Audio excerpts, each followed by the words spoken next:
the streets by everyday citizens who stopped his immoral invasion against the soul of America, says Mr. Bunch. Wow. Well, first off, the demonstrations didn't stop anything. President Trump is doing what he believes is right for the country. Secondly, what's this immoral invasion stuff? Must be the ICE raids. Perhaps the immoral tag might be applied to President Biden, who took an oath to uphold the law of the land and totally ignored immigration statutes. That sounds a bit immoral to me, but not to Will Bunch, who I am nicknaming Wild, as in Wild Bunch. It's a movie we're seeing, which is more than I can say for the dopey column. Back after this. President Trump signed a new executive order to lower prices on prescription drugs, as you know. But change takes time. So All Family Pharmacy is offering 20% off all meds now through June 30th. No insurance needed, plus prescriptions and delivery are included. Just choose from more than 200 medications like ivermectin and more. Please visit allfamilypharmacy.com/bill. Use the code BILL20 for 20% off today. allfamilypharmacy.com/bill, code BILL20. That is the Morning O'Reilly Update. More analysis later on. This hour, the Vic Porcelli Show, brought to you by Connor Roofing. You can count on Connor for all your roofing needs. Visit ConnorRoofing.com. That's CONNER Roofing.com. Vic Porcelli. Come on, you're Italian. You understand. Every day is a busy day all of a sudden. You talking to me? You talking to me? Tough and smart, and I love Italian, so, he's definitely Italian. At least I have this show to come and talk about it and let some stuff up. What kind of a show are you guys putting on here today? The Vic Porcelli Show. Good morning, freedom fighters. Look at us, Ken. Halfway through the working week. You doing good? Good morning, Vic. Yeah, I am, man. Had a little issue with the traffic this morning, but I made it okay. So halfway through the working week, we got our regular Wednesday show, which is always great. We're going to start it off with listening to some of the crazy loony left. They're all loony. They're all crazy. Fake news at 9:25. Is Melanie Collette 9:41? Yes. All right. Love her. She's calling from Cape May County, New Jersey. Speaker Tim Jones, talking to Tim may be able to give us a good update on Chris Arps, because we know he made it to Jordan, right? But I haven't heard any update of whether he's home in America yet. Yeah, I'm sure he'll know. Chris Cooper from Serenity Wealth Management, Vic for Vets, such an important feature. We do that at 11:05. All right, Kenny, who's doing the pledge? We had, formerly from the Heritage Foundation, John Cooper. The good John Cooper. Right. I remember the good John Cooper. Go ahead, John. I pledge allegiance to the flag of the United States of America and to the republic for which it stands, one nation, under God, indivisible, with liberty and justice for all. Okay, well, John's trying to break records there. Okay, so Ken. Yeah, Vic. The left in this country, the Democrats, they're crazy. They're nutty. They're loony. So let's start a new feature right here, right now, right in front of your very...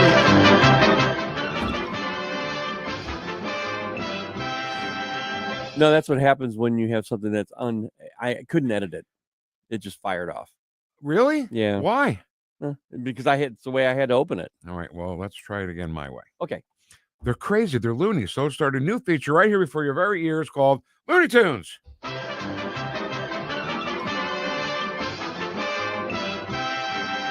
Because they're loony on the left. Right. Tim Jones tells us every day in his opening. The loony left. The loony left. So let's start with number one, Chuck Schumer, the Senate Minority Leader, who, this is so great, he doesn't care about Biden's mental decline. That's not important. What do you make of the Republicans holding this hearing on President Biden's cognitive abilities tomorrow and talking about the 25th? This is the kind of coarseness that America doesn't like. And they're just unrelenting in diversionary actions. This has nothing to do with cutting Medicaid costs, cutting Medicaid help, helping clean energy, keeping hungry kids fed. It's like he forgot what the narrative was. He forgot what they're supposed to say, the feels thing at the end, and he's like, and then feeding those kids. It's ironic that he's commenting about Joe Biden's decline with his own decline going on in that statement. It's very interesting. Yeah. All right, let's move on. Number 3, Ken. More Looney Tunes. It's Representative Ilhan Omar. To be coming out of our country. I mean, I grew up in a dictatorship. And I don't even remember ever witnessing anything like that. To have a democracy, a beacon of hope for the world to now be turned into one of the worst countries where the military are in our streets without any regard for people's constitutional rights, while our president is spending millions of dollars propping himself up like a failed dictator with a military parade. It is really shocking, and it should be a wake-up call for all Americans to say this is not the country we were born in. This is not the country we believe in. This is not the country our founding fathers imagined, and this is not the country that is supported by our Constitution, our ideals, our values. And we should all collectively be out in the streets rejecting what is taking place this week. So the country we were born in, she wasn't born here. What is she talking about? Right. She was born in a country that had a dictatorship. And you're telling me that life was better than living in the USA? And just a yes, exactly right. And just a reminder, she's the same person who spoke in Somalia in front of thousands of people, saying that she hopes that someday she can raise her children in her home country of Somalia. And now we're the worst country. Suddenly we went from first to worst. We went from first to 193. Wow. All in one big Ilhan Omar speech. Yeah. I can't stand her. Okay, I don't even. Let's go on. Yeah. Number 6, Eric Swalwell talking about the No Kings rally. Let's see if he can do it without farting. We're winning in the courts. Yes. Donald Trump is getting his ass kicked in the courts. He's losing in front of Trump-appointed judges. And the press is still fiercely reporting. 60 Minutes, credit to them. They were told, stop covering him negatively, and they keep doing it. We need more independent-minded journalists. That's right. We're not going to pay the toll to Donald Trump. 1,000 rallies today to say no king in America, no king ever. And we're going to march with those small victories to New Jersey and Virginia this November and win the governor's races there. Okay. What were you going to say? I was just going to say that I know you appreciate 60 Minutes, and he really put some praise on them. Yeah, boy, they're good, aren't they? So okay, we're gonna have to listen to that one again. So start it from the beginning. Yeah. We're winning in the courts. Yes. They're winning in the courts? Yeah, I'm not sure what he means by that. Okay. Go ahead. And while you're listening to this, make a note here that this is one of the No Kings rallies, the huge ones, and listen to the people. Donald Trump is getting his ass kicked in the courts. Stop. Donald Trump's getting his ass kicked in the courts? Yeah, I don't know what he's talking about there. There's not even a current court case against him right now, I don't think. Is he talking about back when he was falsely being accused as a felon? Well, that would be, even though it wouldn't be accurate, that would be got his ass kicked, not getting his ass kicked. He made it sound purposely like Donald Trump still is going to court every day and being a defendant. Right. Yeah. You know what I'm saying? Exactly right. It's all the tricky little words. Little words, yeah. Go ahead. In front of Trump-appointed judges. Hear that crowd? Wow. It's amazing, isn't it? Dozens of people there. Tens, I tell you. Tens of people, I tell you. And the press is still fiercely reporting. 60 Minutes, credit to them. They were told, stop covering him negatively. And Stop. Is he confusing presidents? Because it was Biden who asked for the not negative stories about him when he was president. So exact. That's exactly right. So it's what, Ed's toy? Is that what you're saying? Yes. Okay, go ahead. Keep doing it. Yeah. We need more independent-minded journalists. Independent-minded journalists. Like That's who? what. Give me an example. Yeah, I'd want one example from the legacy Pfizer. Oh, the propaganda media. Independent journalists. You know who independent journalists are?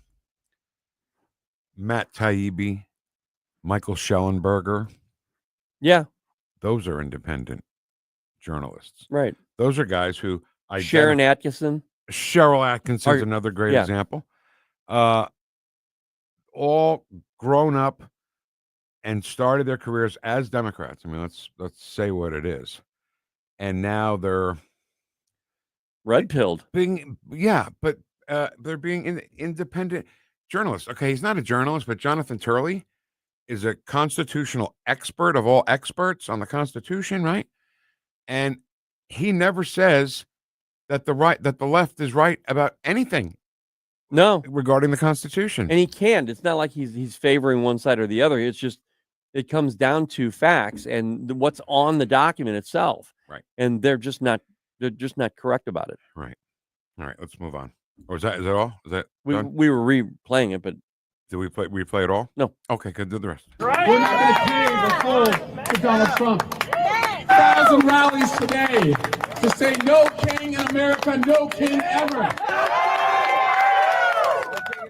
And we're going to march with those small victories to New Jersey and Virginia this November and win the governor's races there. Vic, I just want to say also about the No Kings rally, that whole moniker that they've created. I think they think it worked. I think most of Americans hear No Kings and they're like, what the hell is it? What are they talking about? You are absolutely correct. What are they talking about? You're absolutely right. People that just go about their day and live day to day, being a plumber, being a waitress, being an accountant. They have no idea what the No Kings thing means. Well, those tens of people, they think they know. Tens? That much? Tens. Come on, Cap. No, I'm serious. All right, let's move on. Yeah. To number 7, our friend, House Minority Leader Hakeem Jeffries. The targeted and tragic attack directed at 2 Minnesota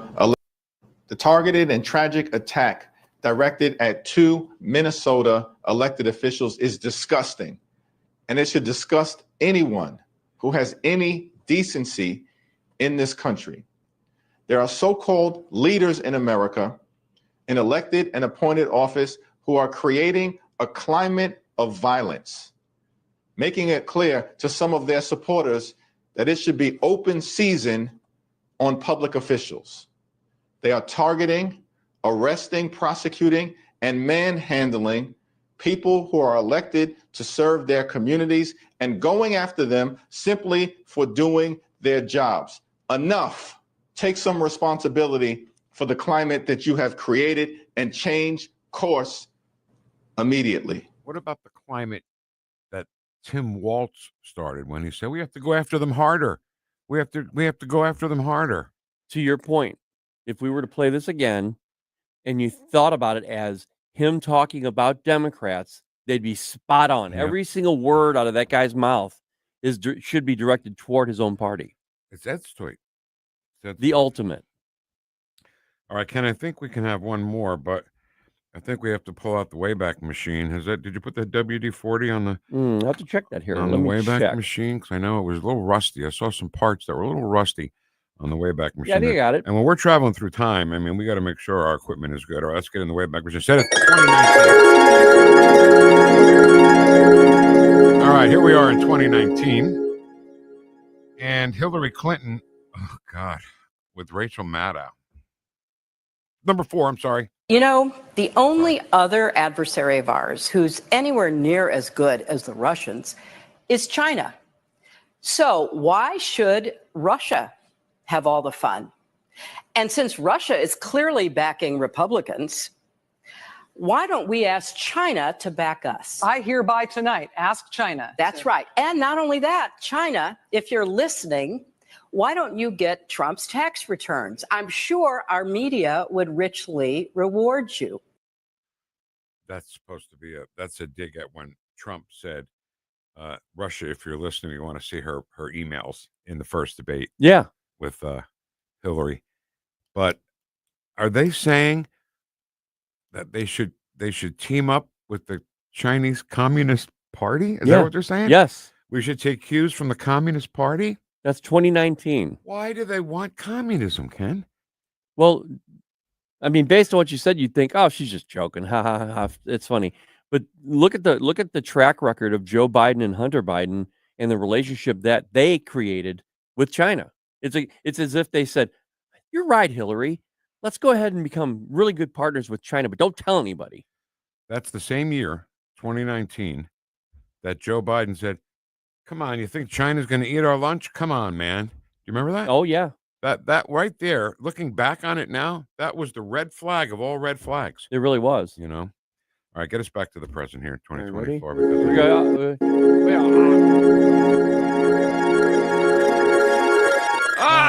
There we are. There we go. You okay? You got your sea legs? A little better. Your time travel legs? All right. That's all the time we have right now. Right now for Looney Tunes.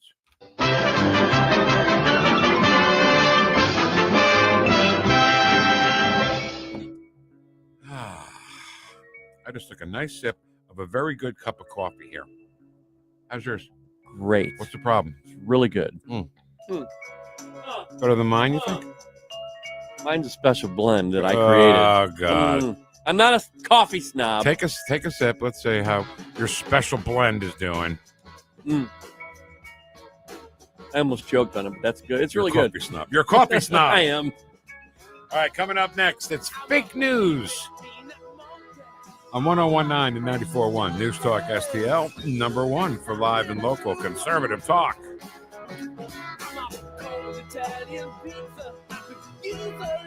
Watch us on our live stream using Rumble, Facebook, and Twitter.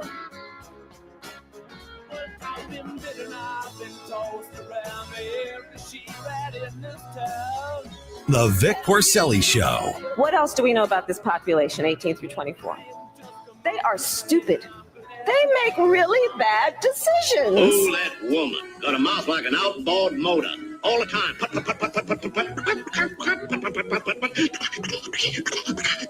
On News Talk STL. St. Louis's new choice for conservative talk. The Democratic Party doesn't stand with what I stand for. News Talk STL. The Herzog Tomorrow Foundation provides private school tuition scholarships through Missouri's new Most Scholars program to cover the cost of accessible, high-quality schooling. Hi, this is Mayela Esser with the Herzog Tomorrow Foundation. Our private school tuition scholarships wouldn't be possible without the support of generous Missouri taxpayers. If you're a Missouri taxpayer interested in redirecting your tax dollars and sending them to Missouri students in need of a better education, please contact me at herzogmostscholars.org. Better education for students creates a better tomorrow for all. Learn how you can help provide a better education for Missouri students at herzogmostscholars.org. That's herzogmostscholars.org. Also, sign up for The Lion, an initiative of the Herzog Foundation that carries articles covering a wide range of issues facing American families and culture. herzogfoundation.com. That's herzogfoundation.com. Back pain? Follow me to Esquire Sports Medicine, where they've got your back. Esquire is the oldest sports medicine clinic in St. Louis. Dr. Draghi and his team of chiropractors can get you back to work, back to life without the pain. New patients usually scheduled within 24 hours. 314-644-0885. 644-0885. EsquireSportsMedicine.com. It's JC's Wayback Machine. 3 big hours of great tunes from the 90s, 80s, and 70s. Plus bits and pieces that'll take you back to the best years of your past. Don Henley of the Eagles performed as a solo act for the first time in his entire career 40 years ago this week, and it was right here in St. Louis. He'll tell the story. Plus, I'll have behind-the-scenes stories about Die Hard 2 and When Harry Met Sally. All presented by the Weber Automotive Group. It's JC's Wayback Machine. Every Saturday night, 6 to 9. On News Talk STL.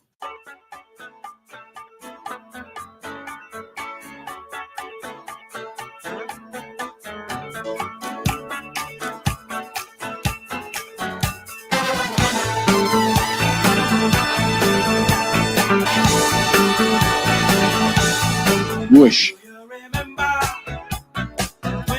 Talk lines are open now at 314-912-1019. The Vic Porcelli Show. Tough and smart, and I love Italian, so, he's definitely Italian. On News Talk STL. All right, so we've sent 2 boxes of cookies. I shouldn't say we.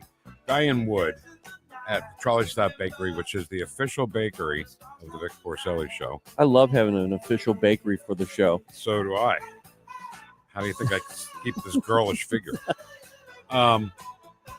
Diane Wood sent 2 boxes because we don't trust Nate and we don't trust Representative Burleson. They're like, oh, give me one. Yeah, give me one. By the time it gets to the president, they sent me an empty box. What am I going to do with an empty box? Right. So she sent 2, and it's been delivered. And I think I saw a note yesterday from Diane that says they've been delivered. So I think the cookies are in the hands of Nate Lucas. I hope we can get Diane on the phone with Nate today. That would, tomorrow. Yeah. I think that would be so much fun. I love talking to Diane anyway because she's so, I don't know, enthusiastic about everything. Conservatism. I know. Yeah. And cookies and baking and stuff. Which is good. That's great. All right. Ken, do you know what we're fighting? What are we fighting about? We are fighting the fake news. That's right. It's fake. Fake news. Phony. Fake. Fake news. Fake news, everybody.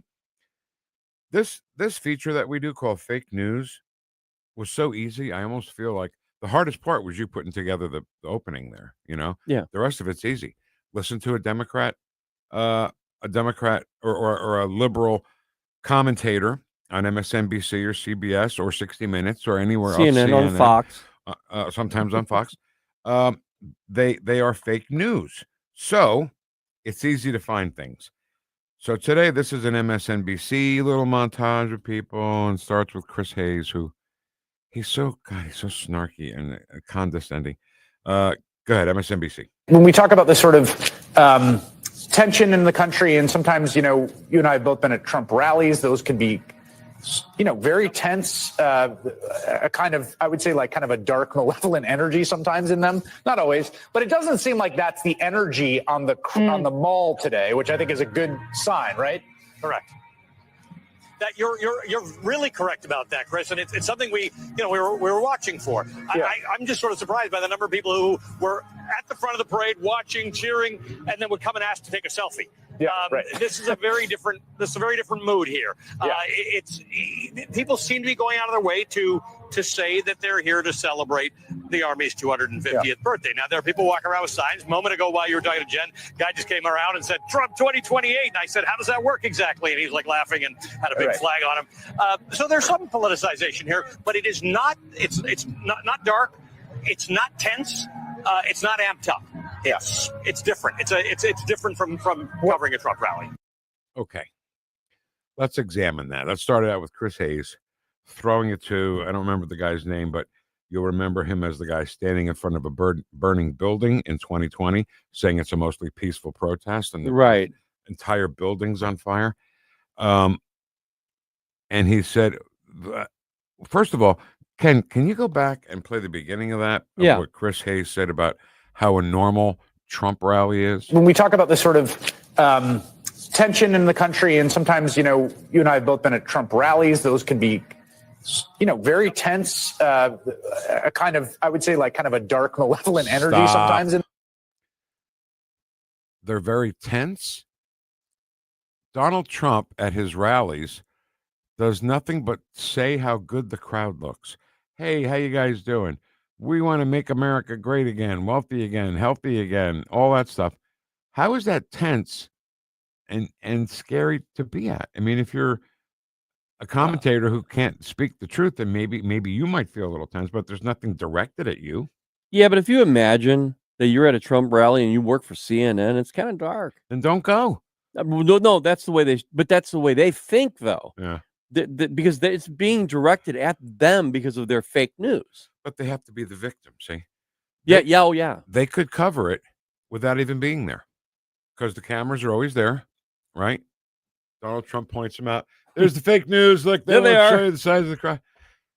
So why go there and give yourself anxiety and tension when there is none except in your own head? so they can go out there and create their own narrative. Exactly. That's the only reason why. That's the whole reason that's called fake news. Okay, go ahead. Them, not always, but it doesn't seem like that's the energy on the mall today, which I think is a good sign, right? Correct. That you're really correct about that, Chris, and it's something we were watching for. Yeah. I'm just sort of surprised by the number of people who were at the front of the parade, watching, cheering, and then would come and ask to take a selfie. Stop. Okay. You want to say it? I'm gonna say all I'm gonna say is I don't know this guy. Okay. And so if all these people were going to the front of the line and then going up to him and saying, "Hey, can we get a selfie with you?" That just means that they're all Democrats in the front of the line coming up and having a little selfie with him. So the truth is nobody came up to him and Nobody asked him did. for a selfie. There's Nobody no did. way. Go ahead. Yeah, right. This is a very different mood here. It's people seem to be going out of their way to say that they're here to celebrate the Army's 250th birthday. Now, can I just say about that is he's just getting to the point right now where he hates Trump, first of all, you know that. And he does not want anybody to think for 1 second that any person is there to celebrate Trump's birthday. It's all about the 250th birthday of the Army, which is great, but he's making the point that everybody's there to see the Army, not Trump. And it just happened to be that because the other presidents have done these military parades. American presidents have done them, but once Donald Trump does it, then he's a dictator, then he's a king, And I saw a thing yesterday. I wish I saved it. I didn't save it, but it was all the thing the left and the media are telling you, and what the actual truth was about that 250th anniversary of the Army parade. Correct. Because that's what it was all about, and happened to be Donald Trump's birthday. What are you going to do? It's always going to be the anniversary of the Army's existence will always be on Donald Trump's birthday. Sorry. Well, how dare Donald Trump, President Trump, be born on Flag Day? How dare he? So that guy, Ken, was Ali Velshi on MSNBC. Oh, I'm glad you told me. The guy that talked about the selfies. Yeah. And he's the guy that said, "Oh, it's mostly peaceful protests," and it looks like Armageddon behind. Right. Is there any more of that? To say that they're here to celebrate the Army's 250th birthday. Now, there are people walking around with signs. A moment ago, while you were talking to Jen, guy just came around and said, "Trump 2028." And I said, "How does that work exactly?" And he was laughing and had a big flag on him. Yeah, he was a goofball. So there's some politicization. So there was one goofball Trump supporter there, but otherwise it was pretty mostly Democrats there the whole time. I want the audience to start a foundation, okay? For just 18 cents a day, you can help the mainstream media buy a sense of humor. Yeah. Because they have no humor. They don't. The poor things, they walk around, "Hi. Oh, sorry." It was a joke. Yeah. You think the most hardened Trump fan thinks that he can run again in 2028? Well, if you think about it, I've seen those hats, and maybe another Trump is wanting to run. It doesn't say Donald Trump, No, does it says Oh, my Trump, God, and look Ken. how many people could potentially be there. Great point, my friend. Great point. I mean, that they are freaking out without thinking, as they usually do. Yeah. So, is that it? 'Cause I can't do much it more. is, yeah. All right, that's all. Tell me that for fake. We are fighting the fake news. Fake It's news. fake. Fake news. Phony. Fake. Fake. Fake news. Okay, let's talk, Ken, about Israel and Iran for a second. I was so stunned by the fact that Chris Arps went to Israel, and then the bombs start going into Israel. Yeah. And he was in a bomb shelter for a lot of the time after the fighting began. He was there a few days before and did his thing, touched the wall. And luckily he did get to see that, Yeah. Yeah. So I made an observation that I want to throw at you, Ken, because I think that I'm right. Did you see all the Supreme Leader's comments about? And on Twitter, the official Iran account says, "Tonight, you will see a bomb and you will see an attack that people will remember for centuries." Yeah. Remember? Yeah. Do you remember during the Persian Gulf War when Saddam Hussein said, "America will get the mother of all battles? Yes. That's where the mother of started with Saddam Hussein. Oh, okay. Where they're going to see the mother of all battles. And the The mother Republican Guard. I think that's what they were called, the Iraqi Republican Guard. Yeah, what does that have to do with what I'm saying? About the battle, mother the of all battle, battles. yeah. Yeah. So the mother of all battles turned out to be the Iraqi army putting their hands up and surrendering and peacefully walking into be prisoners of war. Well, that was also the stage for Baghdad Bob. Remember him? Everything's fine. He's like, no, we've got so many people that are they're patriotic, they're aggressive, they're just gonna kill all Americans, and all of a sudden they're walking around with their hands over their couldn't heads. Put their hands up quick enough. No. And I think what happened was, if you recall back then, because I was following it very closely. My sister was over there in Diego Garcia. She was in communications there. Wow. And she couldn't bring home any information, so we would just watch. But there was one attack. It was just a small attack by the Americans on a troop, and just annihilated them. I mean, completely. And they saw that, and they put it on the news. And I think they were like, "Okay, we're not doing this." Right. So. He's an Ayatollah, right? This guy's an Ayatollah Khomeini or something like that. Yeah. He said there's going to be a surprise that the world will remember for centuries. Overplaying his bluff, right? Right. Why would he say that? Why would he say we remember for centuries? And why hasn't he done it yet?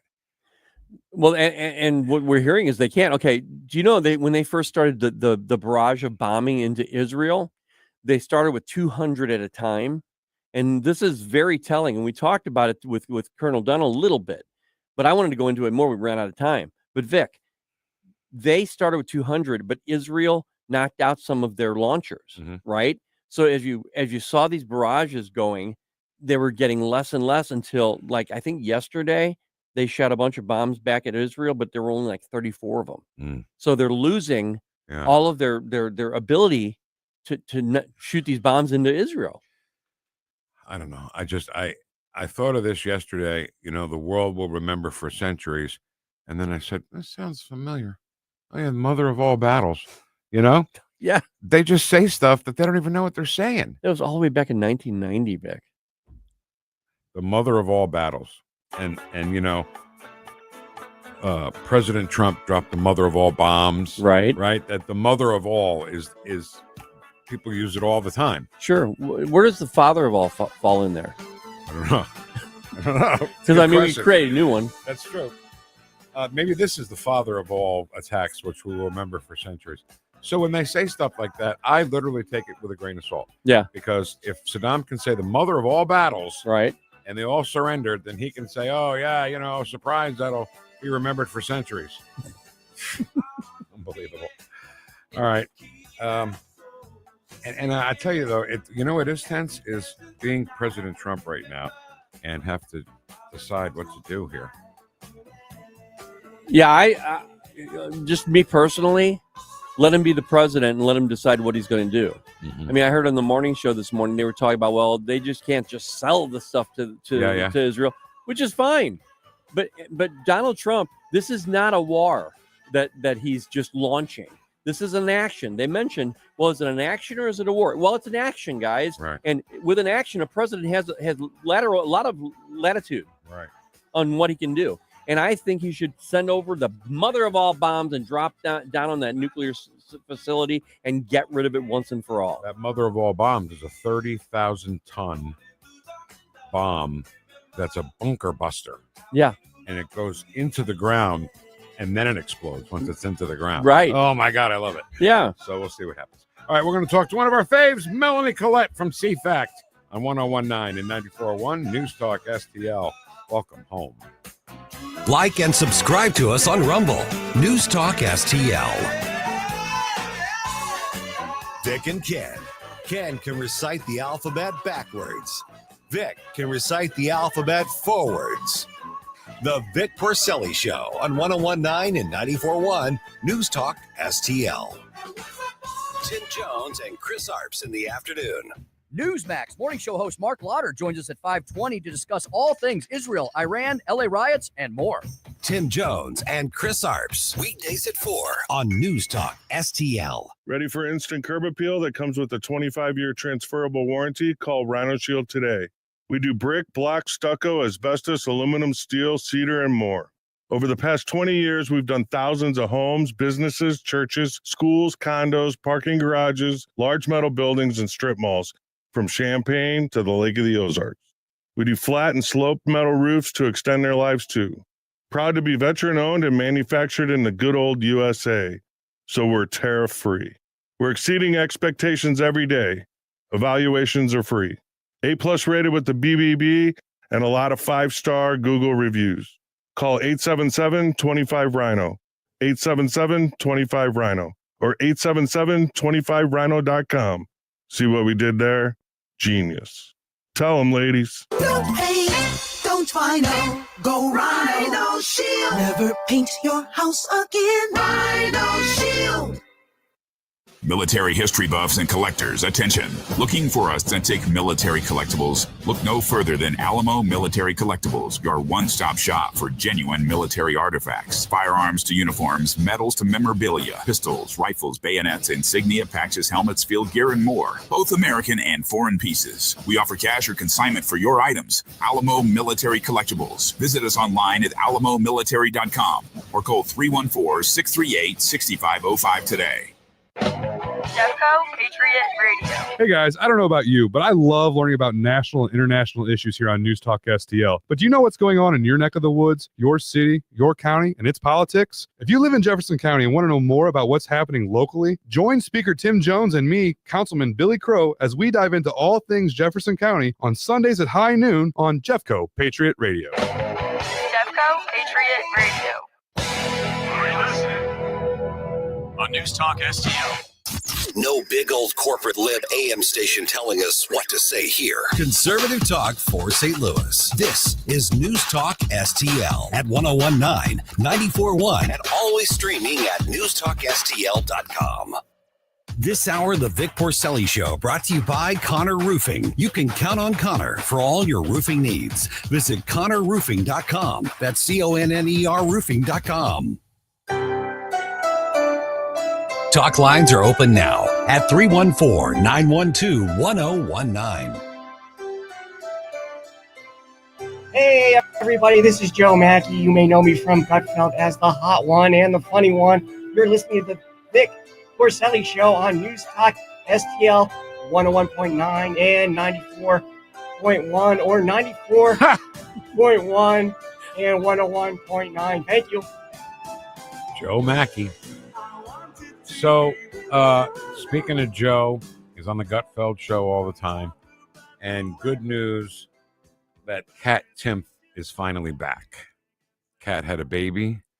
She found out while she was having the baby, like when she was in labor, that she had breast cancer. Wow. And she took care of that. And now she's cancer-free and has a beautiful baby boy. And she's back on the Gutfeld Show. I know some people don't like her. I like her. Yeah. I think she's good and snarky, and she's one of them libertarians. That's right. Yeah. Not a concert. What do they call it? What do they try to? Conservatarian. Who used that word yesterday? I kind of cringed. I don't know. I wonder who. All right, let's stop screwing around here. Let's go live to Cape May County, New Jersey, from CFAC, the lovely and talented Melanie Collette. Hi, Melanie. How are you? Hi, Melanie. Thank you so much. It's very rare that someone says, let's go live to Cape May County, New Jersey. Sometimes you don't know how much I think about I want to be in Cape May County, New Jersey, you know? I can't say that I blame you. It is lovely. I miss the beach. It's absolutely lovely here. Miss the food. Good thing about when you're eating seafood at the beach, right? It probably was swimming a half an hour ago. Can't get fresher seafood. Exactly. Right? It's like right there. Yeah. All right. So let's talk about the NAACP. They're not inviting Donald Trump to an event. What event is it, and why not? To their national convention in Charlotte next month, in Charlotte, North Carolina next month. They have never done this in the organization's 116-year history, where they excluded a sitting president. The thing that's crazy about it, now their reasoning is that it's not partisan, but it's mission driven, and that Trump's actions work against the advancement of civil rights. They're not allowed to make that call. Right. They're not allowed to make that call, and it absolutely is partisan. And I think they should be sued. You can't do that. Yeah. So I'm just hasn't he done plenty for African Americans?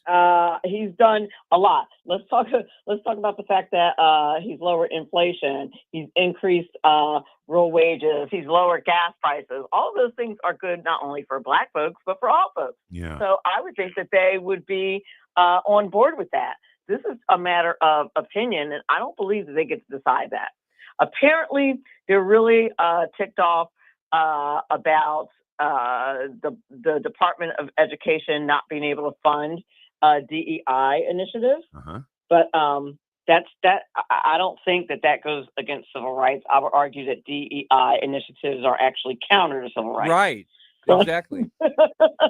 Your colleague Donna Jackson talks about how the Black family has suffered under Democrat ideas and policies, and have thrived under especially Donald Trump and conservative policies.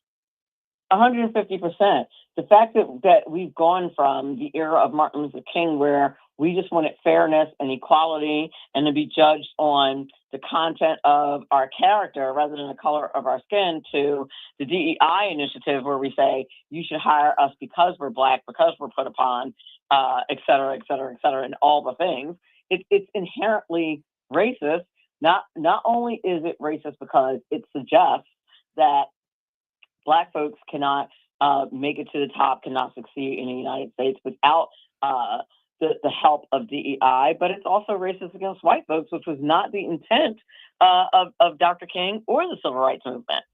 I mean, who wants to say, "Oh yeah, I got this job because I'm Black"? Who wants to say that? Where's the pride in that? Nobody wants to say that. At least I don't want to say that. It's crazy. It's crazy to me. Well, Jasmine Crockett actually did that. She actually said that one time. She was a DEI hire. Right. Because, they did play this one pretty good, Melanie, the left, because DEI, we have to have DEI. And then you ask, are you a DEI hire? You're a racist. I mean, they well, and that's the thing. Like, I'm going to need you to pick a lane. Yeah.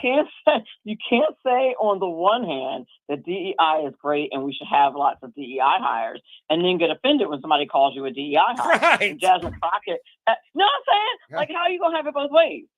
Why is it something negative? You guys are the one who did that, and Jasmine Crockett absolutely did that. And the thing that was really crazy about it is that on the front end, she was like, "I don't have much experience, but you should hire me because I'm Black." That's textbook racism. Mm-hmm. Melanie, You're not allowed to do that. Melanie, I don't understand why the NAACP would do something like this, only because, what we try to do is, if somebody wants to call us that's a Democrat or a left winger, we try to engage them. And if they don't agree with the policies of Donald Trump, then send him there, get him on the stage, and he loves it when you engage him. And then maybe they'll find out the truth. But I think they know the truth, and there's another reason why they're not bringing him there. That thought just occurred to me, that maybe they're not bringing him there because of what happened with Bill Maher. Maybe they realize that he'll get there and be engaging, or what happened with when they invited him to, I forget what that Black journalist conference was, and he ended up winning the narrative there. Right. Every time they try to do this, they call themselves dissing him. He comes out on top. Right. So maybe that's the real reason why. And so who are they inviting? Like, then they're not going to invite like Joe Biden or anything like that, are they? Oh God, I hope not. That'd be I'm fun. not sure, but I hope. Oh well, if they do, I think that would be a disaster. And if they're smart politically, they won't invite him because they'll just remind the American people of how terrible of a president he was, about how they, got away with having this shadow government and shadow administration that the American people didn't really know anything about. I think every time Joe Biden rears his ugly head in public, it reminds all of the voters of what they did and how criminal it was, and also how terrible of a candidate Kamala Harris was. I have the NAACP website up specifically about the convention, And oddly enough, I don't see any list of speakers or anything. It's all surprise. Interesting. I don't see it either. I don't listen. Yes. Listening. If they want to do this to their organization, and I think they're really doing a bad thing to their organization, then they're welcome to do it. But it's going to continue to make organizations like this obsolete. And the American people are awake to organizations like this, and really their partisan leanings, even though they say that they're nonpartisan. The media's supposedly objective viewpoint on things when it's anything but. The American people are awake to this. And I think it's, at the end of the day, it's going to be damaging to them. I think so, too. And I want to make sure I got this right. I thought I heard you say that for the first time in 116 years, the current president is not being invited. So they invited him in his first term? That's correct. Yeah, this is the first time. So they must have. So I just want to get this straight now. So he was elected the first time. The black unemployment rate was the best it's been ever since they started taking numbers, and now they don't want him. I'm just trying. And the black vote too. Right. More black people voted for the Republican candidates than ever in American history. So what that should tell you is that the black community is engaging with Trump, is engaging with, more importantly, Trump's policies. Everything is personal with these people, and it's not about the man. And at the end of the day, the policies have helped black entrepreneurs. Look at how he has appointed that pardons are to make sure that people who are disproportionately affected by bad judgments, bad sentencing, and all of those things can get a pardon and get a second chance at life, which everybody will tell you has a significant effect on the black community. I don't know about a predominant effect on the black community, even though you hear leftists say that. I hate when they say that because it kind of makes it sound like to me like all black people are criminals. Mm-hmm. So I don't love that narrative, but it does, and it's something that organizations like the NAACP have been complaining about for years. So why are you not happy about that? I don't get it. We're talking to Melanie Collette from CFAC. Alice Johnson is a good example of what you're talking about there, right? Getting pardoned, and now she actually has an official function in this administration, and she's black. I thought Trump hated black people. Why? She is. I know a ton of black people who are in the Trump administration that seem to be very happy there. So I listen. I don't. The NAACP does not seem to be very engaged on that part, but still, listen. I think it's still maybe 85% of the black vote goes to Democrats, but we are slowly but surely. The more informed the black community is, the more Trump has engaged with the black community. And listen, as far as Republicans goes, in any kind of formal setting, he's the first one to really engage with black and brown communities and not treating them like they're a lost cause. So I, for one, am appreciative, because the narrative on the right has long been that, it kind of wasn't worth it because they were going to vote Democrat anyway. But what we found, what President Trump has proven, is that no, if you engage people where they are, they might just come to your side, because our side is reasonable, it's constitutional, it's legal, it preserves religious freedom and entrepreneurship and all of the things that are good for not just black communities, but all communities. Well, Melanie, this is why we always say that the Democrats are actually the ones who are the racists, because they don't feel that black people can get a position in an administration unless DEI is put in place. Whereas the Trump administration, they base it all solely on meritocracy. And wait a minute, there are black people in his administration still? Right. Yes, quite a few. Crazy. Yes, they are quite a few. Yeah. So just a couple more things, Melanie, and we'll let you go. The NAACP, the National National Association for the Advancement of Colored People, right? We're not supposed to use those words. I've talked about this in the past, and my understanding is that the reason why they do that is for historical reasons, which I find really ironic because you know what I'm about to say, right? Yes. Like at the same time that we're trying to take away statues and change the names. Right. I have a fun fact for you. So where I live in the state of New Jersey, I'm an elected official. It's called a commissioner. The reason why it used to be called a freeholder, but the reason why we're no longer called freeholders and we're called commissioners is because of the references to the slave trade.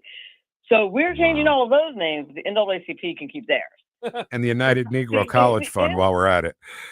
Exactly. So it's the inconsistency on their part that really always gives me pause.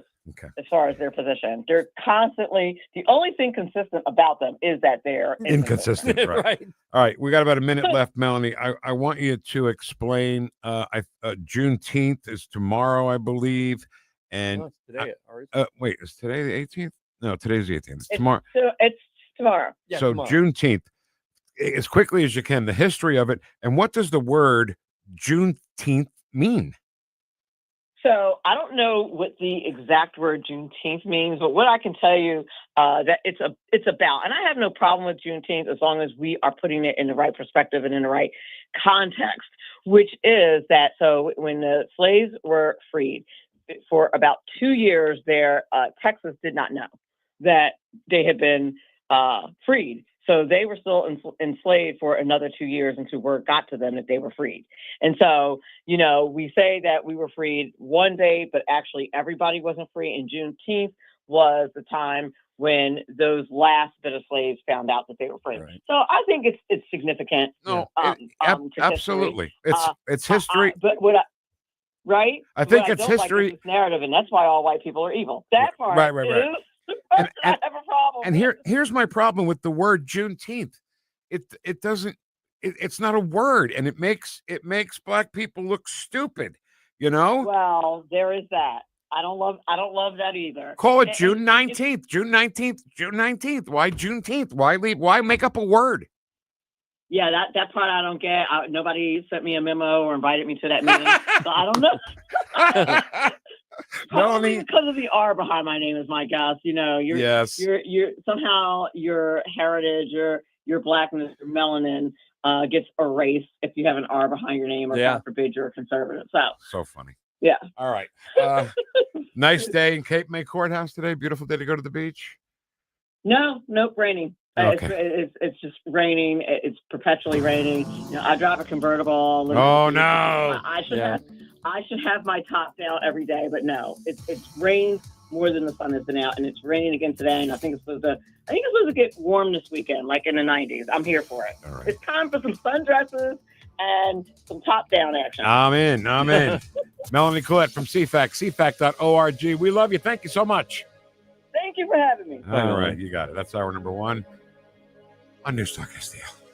Tony Colombo here for All Solutions Pest Control, the team Christine and I trust to protect our home. We've used multiple services at multiple homes over the years, and I can tell you from all that experience, All Solutions is second to none. If you have a pest problem of any kind, or more importantly, just want to prevent a problem, All Solutions is the team to call. Learn more and take advantage of their incredible $67 introductory offer right now at allsolutionspestcontrol.com. If a pest-free home is your goal, call All Solutions Pest Control. Another RX Watch, brought to you by Onder Law.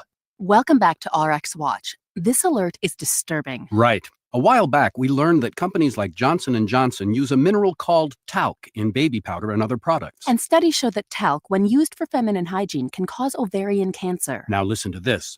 RX Watch has learned that the talc they use is being mined in China. Right, and talc mined in China contains heavy metal contaminants like chromium and magnesium, which are known to cause cancer. But China doesn't care. So China gets the jobs and we get contaminated talc in our baby powder. And ovarian cancer. Right. With their specialized tests, the medical team at Onder Law can help you know if your ovarian cancer was caused by talc. Onder Law has helped women for years with free and confidential consultation.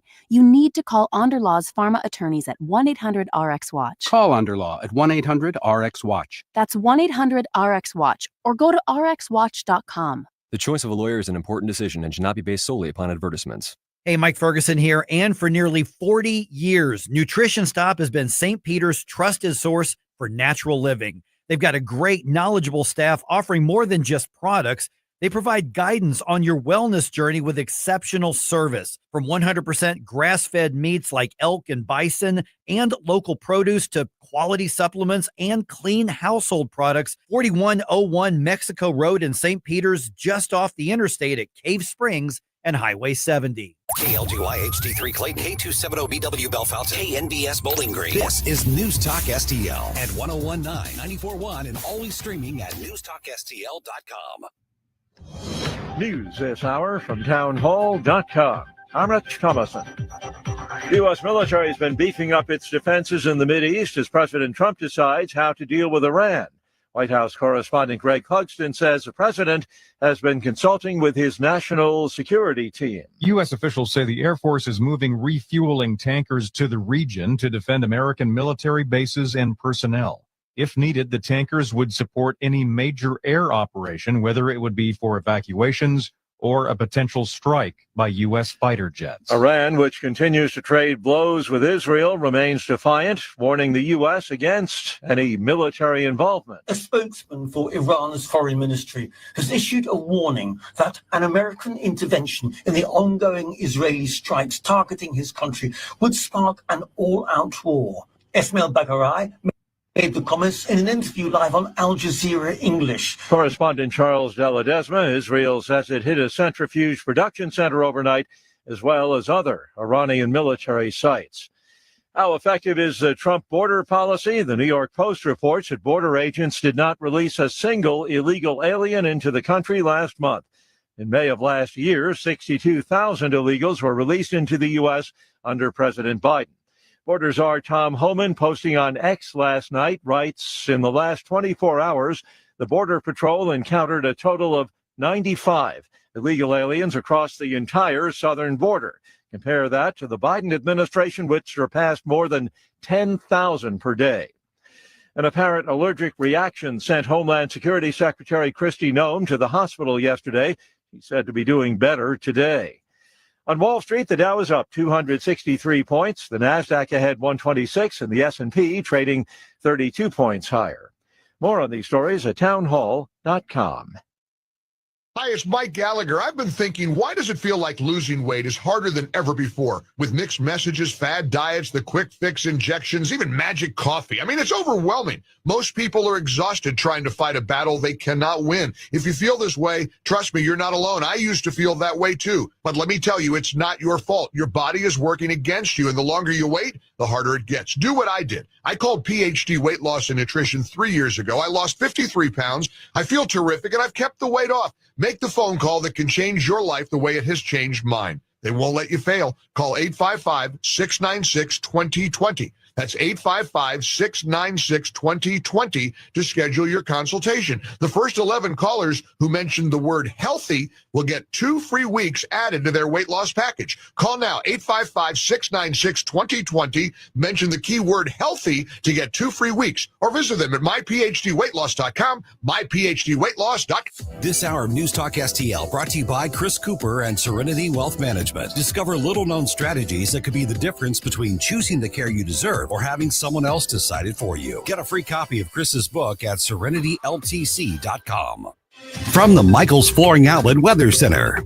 One of those days when we just have to be ready for a shower or thunderstorm at just about any time, but the highest chance of strong storms will be from around 2 this afternoon into the evening. That said, the more rain and clouds you see this morning, the lower your risk of severe storms later. 86 for the high today with partly cloudy skies away from the storms. Lingering rain moves out by around bedtime or shortly after, down to 68 for the low. Mostly sunny Thursday. Humidity takes a step back, 87 tomorrow. From the First Alert 4 Weather Center, I'm meteorologist Matt Chambers. As veterans, we're no strangers to helping others. It's what we were taught, trained, and told to do. It could be for anything. Helping a friend move. Listening to a fellow veteran for hours, at any hour of the day. Or just simply making time for people. A neighbor, a loved one, or even a stranger. We're often the first to help others. There's no question about it. But we do have one question for the veterans listening. When was the last time you reached out for help? Perhaps it's time to do for yourself what you would do for others. If you or someone you know needs resources, whether it's for stress, finances, employment, or mental health, don't wait. Reach out. Find more information at va.gov/reach. That's va.gov/reach. Brought to you by the United States Department of Veterans Affairs and the Ad Council. This hour, The Vic Porcelli Show, brought to you by Proctor Drapery Blinds and Shutters. Proctor, spelled like doctor. ProctorDrapery.com. Vic Porcelli. Come on, you're Italian. You understand. Every day is a busy day all of a sudden. You talking to me? You talking to me? Tough and smart, and I love Italian, so he's definitely Italian. At least I have this show to come and talk about it and let some stuff up. What kind of a show are you guys putting on here today? The Vic Porcelli Show. All right, hour number 2 of our 3-hour cruise. That'd be a 3-hour tour, wouldn't it? 3-hour tour. Whatever. Yeah, I know. No, you're right. It's a 3-hour tour. The song wasn't playing, so I couldn't do it. We will honor another veteran coming up at 11:05. It's something called Vic for Vets, where we want to, just honor people who have served our country. Some are still with us, some are not. Doesn't matter. Just send your information to Ken at NewstalkSTL.com. There you go. Okay. The name, the rank, the branch of the service, and any story you want to let us know about. All right, let's go. Timmy. Former Speaker of the House. You just proved why you left-wing loons are so insane. Tim Jones. Good morning, my ultra MAGA Speaker of the House. How are you? Good morning, my ultra MAGA News Talk STL brothers. And I don't think we're going to be squeezing in a dry hump day today. No, not today. Not today. Could be a little damp. But it's still a double Woosh Wednesday. It still is that. That's real. That's a given. Woosh. There you go. Okay, so your buddy Chris made it to Jordan. Was the last I've seen. Do you know his whereabouts? Those are undisclosed, and I'm not allowed to disclose them. So very top secret. No, in all seriousness, do you know his whereabouts? Sorry. Go ahead, Tim. The last I've heard is that the flight they were originally supposed to be on yesterday, they were not able to make because they spent 3 hours getting through customs into Jordan. So they rebooked on a new flight. And the latest plan is that Chris and Becky are going to be departing Jordan this afternoon at some point in time. Now, remember, they're 8 hours ahead.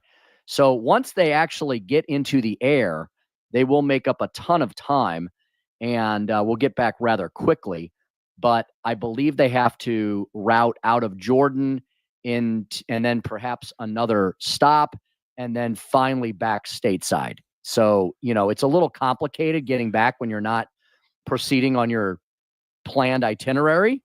But they are out of the war zone, and that's progress that is being made. I got to tell you, Tim, Chris, his Facebook lives that he did, he was composed. He was, he wasn't. I would be freaking out if I was over there with bombs hitting all over the place. That's why we didn't send you. That's right. That's right. So, I have a question for you. Yeah. Would you like me to check on those cookies when I'm in Washington, D.C. in a couple weeks? I'm going to be back at the White House. Well, yes, especially if it's been 2 weeks. I mean, I want to hear something tomorrow when we talk to Nate Lucas from Eric Burleson's office. We had to send 2 boxes, right? Because I know that. I know, because you're worried about you don't trust Nate or the congressman. Right. And Vic, by the way, Tim just said, you want me to check on the cookies? Oh, sure. The only thing he didn't say was, do you want me to check on those delicious cookies? Right. We're all checking on the cookies. Vic. Right. Yeah. And did you notice I also said when I'm back at the White House, because it's just a place I go these days. Oh, see, that was a little dig too. You think So you're missed cool, that. right? You think you're cool? That Is that what it is? I missed it. Yeah, I'm sorry, man. I did. Whenever my Vic wife usually picks up on those things. That's why I say them. Whenever my wife does something, and I'll say, "Oh, you think you're cool, right?" She'll go, "No, I know I'm cool." Okay. All right, so Fantastic. let's talk a little bit about Israel and Iran. And when Donald Trump says, "Get out of Tehran," was it Tehran or was it somewhere in Israel? It's Tehran. Tehran. Mm-hmm. That's got to mean something, right? It does. And, I think one thing we should do, I was thinking about this as I was listening to you all this morning and how you were talking about the difficult decision that Donald Trump has to make. And it is, all right? Anytime anytime we are going to actually execute on the mighty muscle of the United States military and armed forces, that is a serious decision, right? That is a serious decision for everybody, from the president down to Joe and Jane American, because it affects all of us, everybody in between.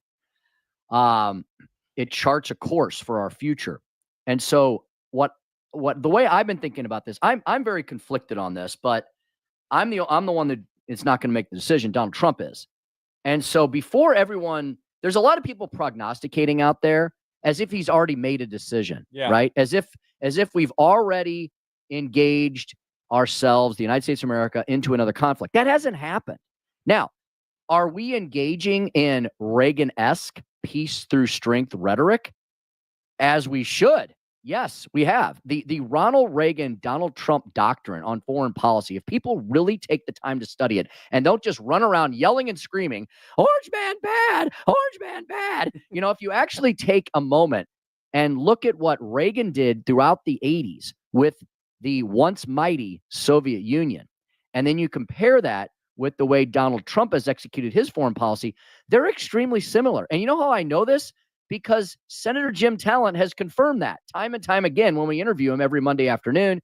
You guys interview foreign policy experts as well. We all do on all of our programs, and they generally have made a lot of correlative comparisons between those doctrines. So what has Donald Trump done to this point, and everybody serving in his administration?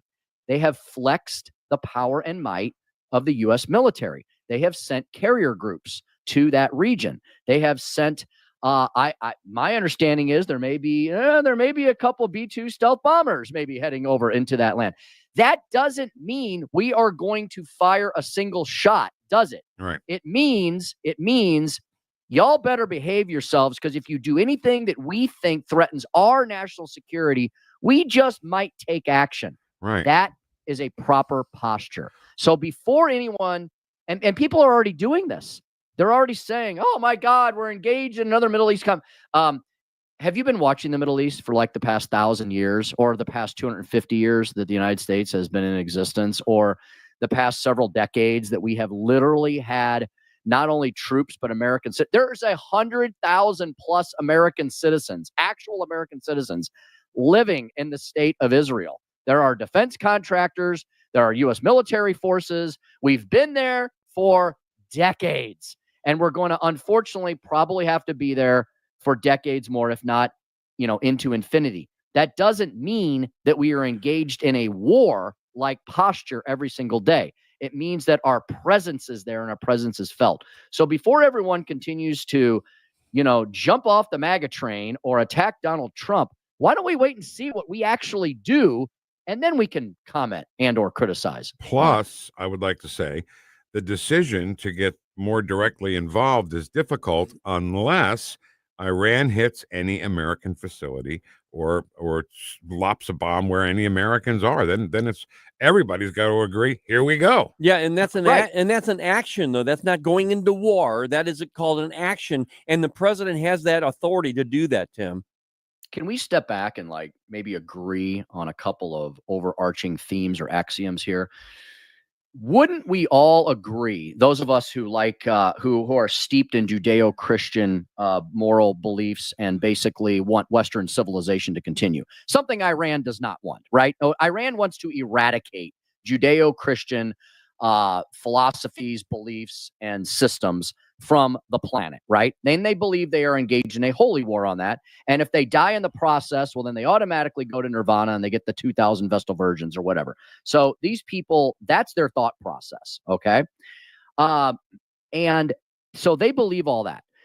Don't we all believe then that if Iran was not in its current state of existence, that the world would be better off? We do. We all agree with that, right? Now, yeah. What should we do about it? Well, that's a different question.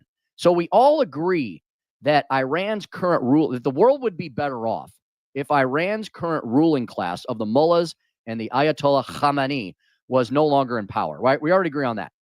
So what do we do about it? Well, if the Israelis want to do something about it, shouldn't we leave them up to their own devices and let them effectuate whatever plans they want to do? That does not involve one single American boot on the ground, right? Right. And if the Israelis are successful in neutering or eradicating the current Iranian regime, wouldn't we all celebrate that? Now, there's a power vacuum that's going to get created, and what's going to fill it?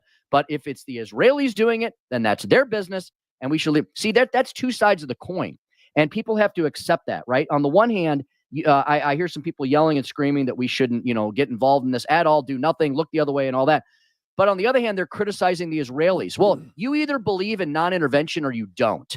And so you can't have your cake and eat it too. So if the Israelis want to do what the Israelis want to do, then they should be left up to their own devices. And they should, Tim. And here's my problem with all of it. We've been dealing with this since the 70s. We've been dealing with this theocracy almost our entire lives. Yeah. Not maybe half of Vic's life, but most of our entire lives. They are in a situation right now, Iran I'm talking about, where they can be completely taken out right now. They could, I'm saying, with one bomb, that one major 30,000 mother of all bombs that is dropped by the United States, because the United States is the only country that can do it right now.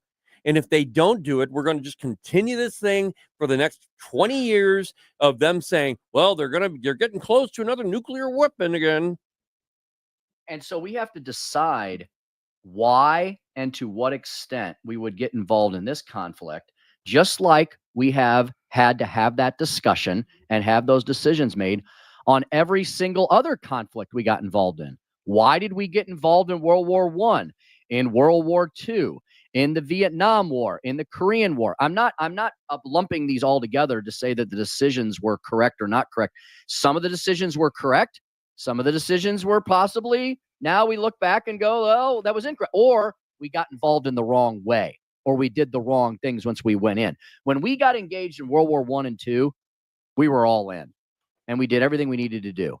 And if you look at our engagement in the Iraq wars, right, we went all in on those too. And now in retrospect, people are like, well, maybe we then shouldn't have stayed. Well, that's a different question. And in hindsight, yeah, staying for 20 plus years over in that region of the world, the Iraq war leading to the war on terror, leading to the occupation of Afghanistan, that's a domino effect. And at some point in time, you make different decisions.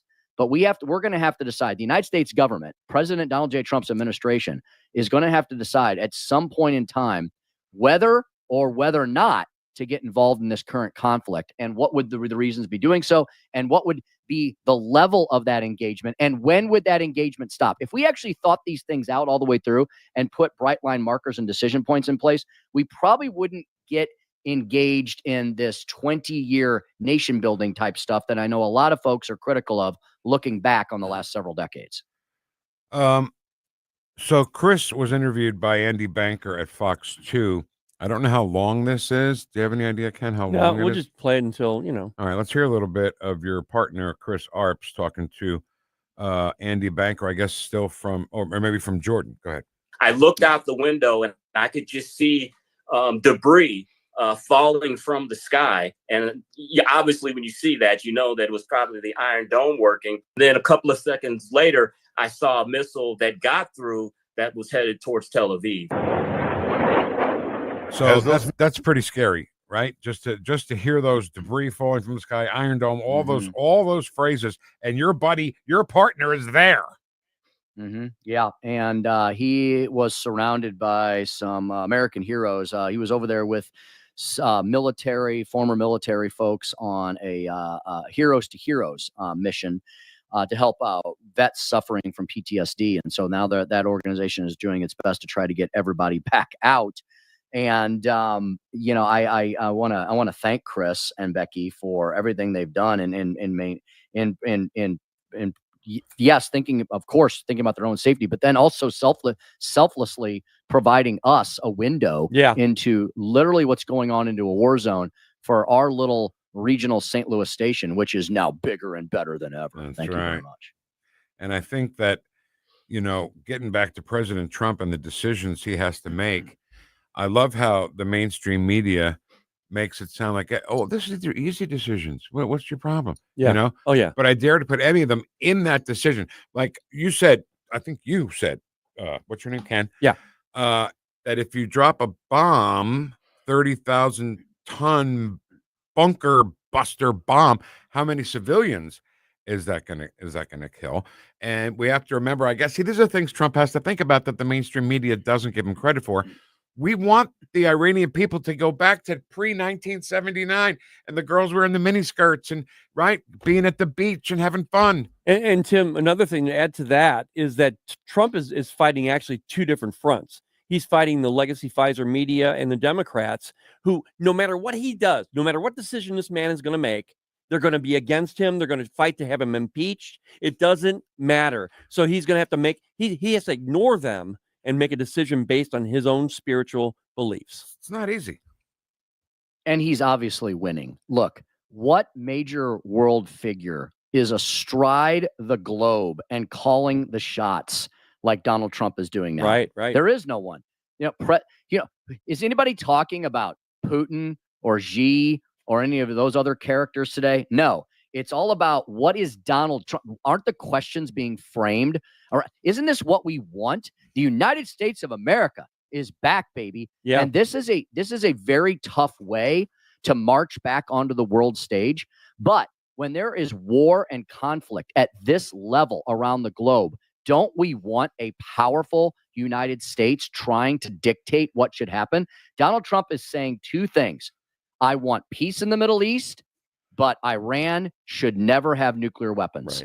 Right? Yep. Those are the two things. He is so good about distilling complicated, complex geopolitical matters down into a couple of understandable phrases that are indisputable. They're understandable, they're simple, but they're indisputable. They're indisputable truths, right? Of course, we want peace in the Middle East. However, we will not stand for Iran having a nuclear weapon because of everything else we just described. Most other crazy tin pot dictators that have tried to Bigfoot around this planet over the last several millennium, what have they all wanted? Self-preservation, right? They want to live long lives in the lap of luxury, with servants at the heel. The mullahs and the ayatollahs, they're a different lot, right? They believe that if they self-immolate themselves in some kind of nuclear holocaust, that once again, like I said earlier, they're going to be welcomed into eternal paradise. So when you have that thought, when you have the thought process of that versus the, I've got this, I got these dangerous weapons, but I'm not really going to use them because I just want to really be a king, for the rest of my life and live as happily ever after as possible. That's what you have to understand you're dealing with this current crew in Iran in the Middle East. And nuance is important. And so I think it's great that Donald Trump has said this. I think it's great that we're flexing our military might. Could you imagine if there was a President Joe Biden or Kamala Harris at the helm right now? Yeah. What a disaster this would be. Yep. Iran, of course, has one eyeball on Israel, and their other eyeball is on the United States of America. Right. And that's exactly how it should be. It's going to be a bumpy road ahead, but this too shall pass. And Ken, to your point, if we can come out of this with a regime in Iran that no longer includes the mullahs or the Ayatollah, and we don't have to do much of anything to effectuate that, you are going to see a Middle Eastern renaissance like what Vic Porcelli tells us used to exist in the days of yore. Yep. Back in the days of Bedrock with me and Fred Flintstone. So listen, I just had this thought, and I don't want to, I want to be clear here. I don't not want to take Iran seriously, right? But when Iran says they have a surprise that the world will remember for centuries, reminds me of Saddam Hussein telling us that the U.S. will have the mother of all battles when the Iraqi army couldn't wait to put their hands up and surrender. So this remember for centuries things, I don't think they have what they're saying they have. Yeah, Vic, that's a great point. As your good buddy Karen Cataline would say, let's not get too verklempt here. Let's not get too far over our skis. God, I love that and too overly emotional. Let's take this one step at a time. This is not going to get resolved tomorrow, but let's make sure it gets resolved the right way. I have all faith in Donald Trump that he will do just that. All right. Thank you very much, my MAGA Speaker of the House. We'll hear you this afternoon, yeah? Yes, sir. Indeedy. And hopefully Chris will be back tomorrow or Friday in studio at worst. Perfect. Wow. All right, Tim. Thanks. Have a great day, buddy.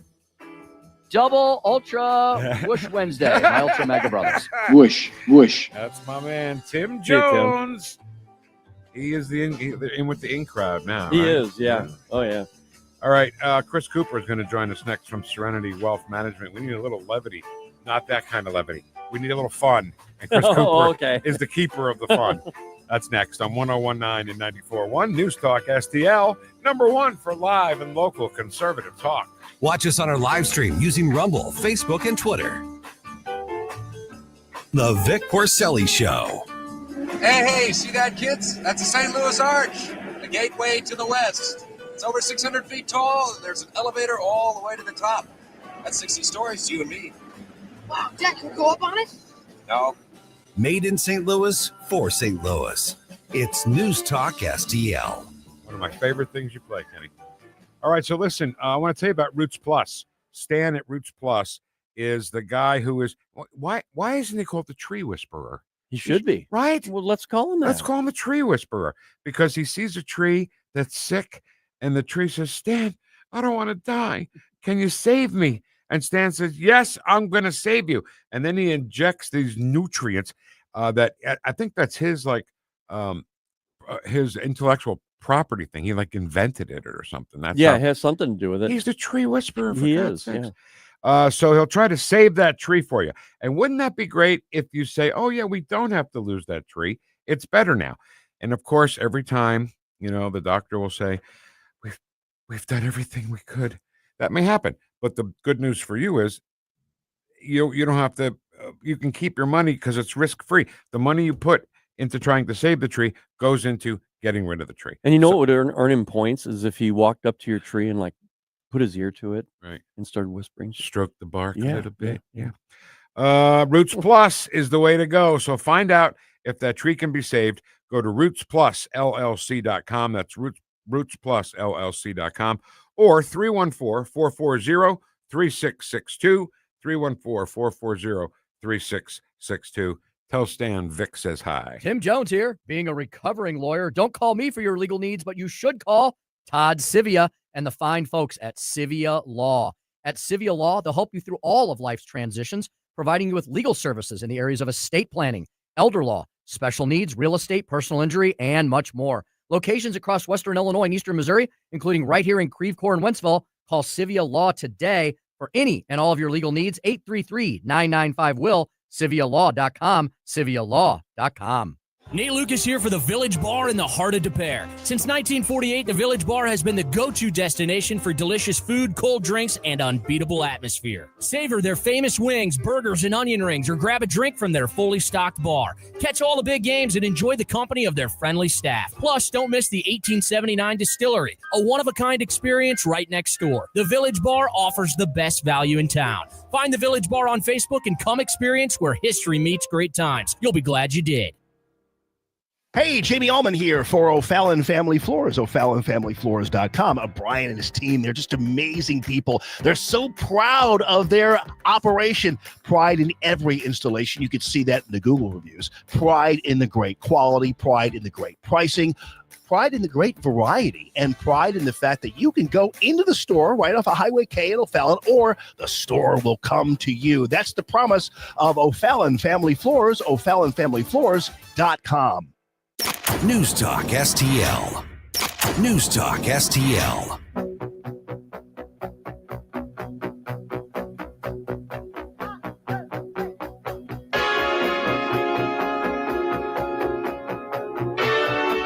Woosh, woosh.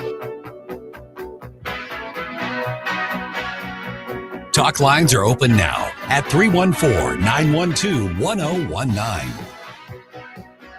The Vic Porcelli Show. Live and be well. Made in St. Louis for St. Louis. It's News Talk STL. And even those who were out of step with what we are advocating, peaceful protest, did not create any violence. Nobody was shot. Nobody was killed. Get it in your head. And so when martial law is called, what are you going to say? I missed the point. Don't miss the point, you all.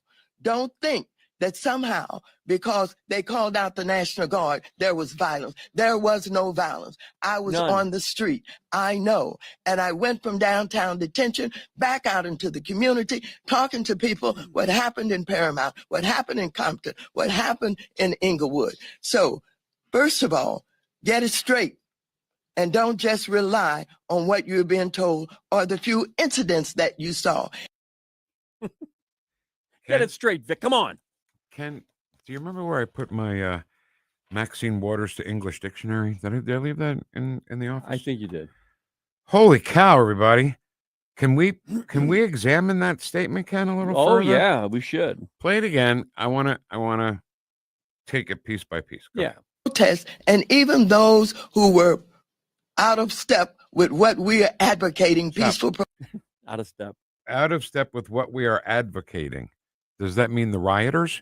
Yeah. Does that mean the people who were violent? Is that what you mean? Even those individuals who are protesting, they're slightly out of step with what we're talking about. Go ahead. protest did not create any violence. Nobody was shot. Nobody was killed. Get it in your head. Stop. Get it in your head, Vic. That's the most important phrase of that whole comment. Get it in your head. Right. She is used to the Democrats telling everybody in America one way is the right way, and you don't know what you're looking at. Ken, it's also very 1984. 2 + 2 = 5. Yes. 2 + 2 = 5. Yes. Get it in your head. 2 + 2 = 5. I was on the ground. I know. Get it in your head because this is what I say. Go ahead. And so when martial law is called, what do you? When is that? When's what? When's the martial law being called? I don't know. When was it? I called? missed that. I know. Was it called? I completely missed the story. I know that they had a curfew. Curfew equals martial law. Yeah, because if Trump has anything to do with any of it, it is martial law. Exactly right. Go ahead. You're going to say, I missed the point. Don't miss the point, you all. Stop. Okay. Don't miss the point. Don't get it in your head. Don't miss the point. Okay. Don't miss the point. Get it in your head and listen to me. 2 + 2 = 5. Got it. Go ahead. Don't think that somehow, because they called out the National Guard, there was violence. Stop. Don't think that the group of people who are supposed to stop violence were called because there was violence. That's just ridiculous. That's crazy talk. 2 + 2 = 5. Yeah. Hey, okay. shut up. Good. There was no violence. There was no violence. I was on the street. I know. What? And What street was she on? She was right on the street. The street. You know, there's a sign that says the street. It's in LA. I went from downtown detention back out into the community. Whoa. Downtown detention? What was that? What, was she being detained for something? I don't know. Go ahead. And I went from downtown detention back out into the community, talking to people what happened in Paramount, what happened in Compton, what happened in Inglewood. Stop. Okay. In Paramount, they were setting police cars on fire. Just so you know. Just so you know, the overpasses were being the police cars were being pummeled by scooters. I'm just saying. And pieces of cinder block. Yes. And they were on fire. Compton, same thing. Yeah. Police cars on fire. Good. And the third one, Inglewood? Really? Yeah. And people were getting beat up. They were, but that's not violence. This is protesting. This is what they call hard protesting on the left. So I think that Inglewood, California, Inglewood is where the LA Coliseum, the Forum used to be, where the Lakers played. Mm. Is that a bad area now? Oh, I have no idea. I don't even know anything about LA. What I'm trying to get to here is that she's not comparing apples to apples, you know? Yeah. Inglewood. This is the same group of people. She's included in this when they say, "Oh, it was just a small little block area." No, it wasn't. And that's it. No, there were people. Every time I say that, I think of black people. No, there were people that were fighting, and there was violence in many different areas in LA. It wasn't just one little secluded area. So somebody asked Google, now this is Google, so take it with a grain of salt. The question to Google was, is Inglewood a nice part of LA?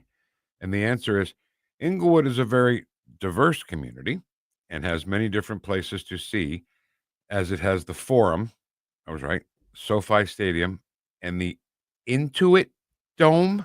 The hell? Even with all those places, it's really a quiet and very clean neighborhood. It's cool, nice people, lots of things to do, good food, super. I don't know, maybe there were things going on in Inglewood, but clearly she picked the place where there was violence to tell us that no, there wasn't. Right. Because the videos of is it called Palisades? What's it called? Paramount? Yeah. Paramount, California? Yeah. That's the video that the news had to show there was violence. Right. The first violence came in Paramount, California. No, you have to just shut your eyes up. Sorry. Shut up your eyes. Oh, sorry. Is that it? So, first of all, to recap, get it straight. Get it straight, Vic. And don't just rely on what you're being told or the few incidents that you saw. Stop. It's over. That you saw. The incidents that you saw. So what we saw were pieces of cinder block being thrown at police cars being set on fire. I don't want to confuse the No Kings with the ICE raids. Oh, by the way, the ICE, and I don't want to call them raids anymore, by the way. No, we're not doing that. It sounds, and our side makes that mistake too, calling it. I've made that mistake, calling them raids. Right. But I don't want to use that because that's what the Gestapo did. The Gestapo did raids. These are, hey, you don't live here, go home. Right. Not, let me shave your head, get on the train, and go to the gas chamber. No. Little difference. Correct. Okay, I am so exhausted by this woman. Is she done? Yeah, she's done. But I got to tell you, the videos that I remember seeing was when they were breaking up sidewalks, when they were breaking up barricades that were, those poles that are concrete. Mm-hmm. They were taking sledgehammers to those, right, and breaking pieces off and throwing them at the police. That's not violence, Vic. Shut your eyes. Sorry. You don't know what you're seeing. Sorry. Get off my back. So I also, because you referenced it, Ken, the left loves to take something that happened, something they saw or what they think they've seen, and turn it into something it was not. For example, cowboys whipping black people. That never happened. It never did. But boy, she was the first one to jump on the cowboys whipping black people train. She'll tell you that today. She would, if you asked her about the Haitians on the border at that time, she would say, yeah, they were being whipped. She would say that. And you know what? No one would call her out. Yeah. The media wouldn't. Nope. The propaganda media, that's what they are. The propagandists on NBC and CBS and ABC, CNN. I'm just MSNBC. sick of it. I'm sick of her. I'm sick of Schiff. I'm sick for brains. I'm sick of Schumer. I'm for brains. Done with all of them. You have Schumer for your brains. All right. I guess that's all I'm going to talk about. I need somebody fun to talk. Not that you're not fun, Ken. Oh, okay. Thank you. As a guest. Thank you. As a guest. Appreciate fun guest. So, oh my goodness, Chris Cooper. He's fun. He's next on 1019 and 94.1. News Talk STL. Welcome home. You must have got manure for your brains.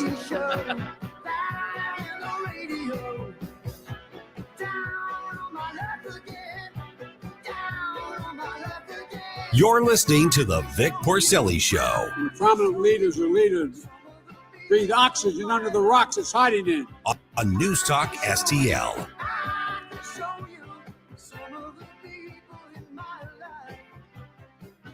Okay, so mosquitoes are no fun, right?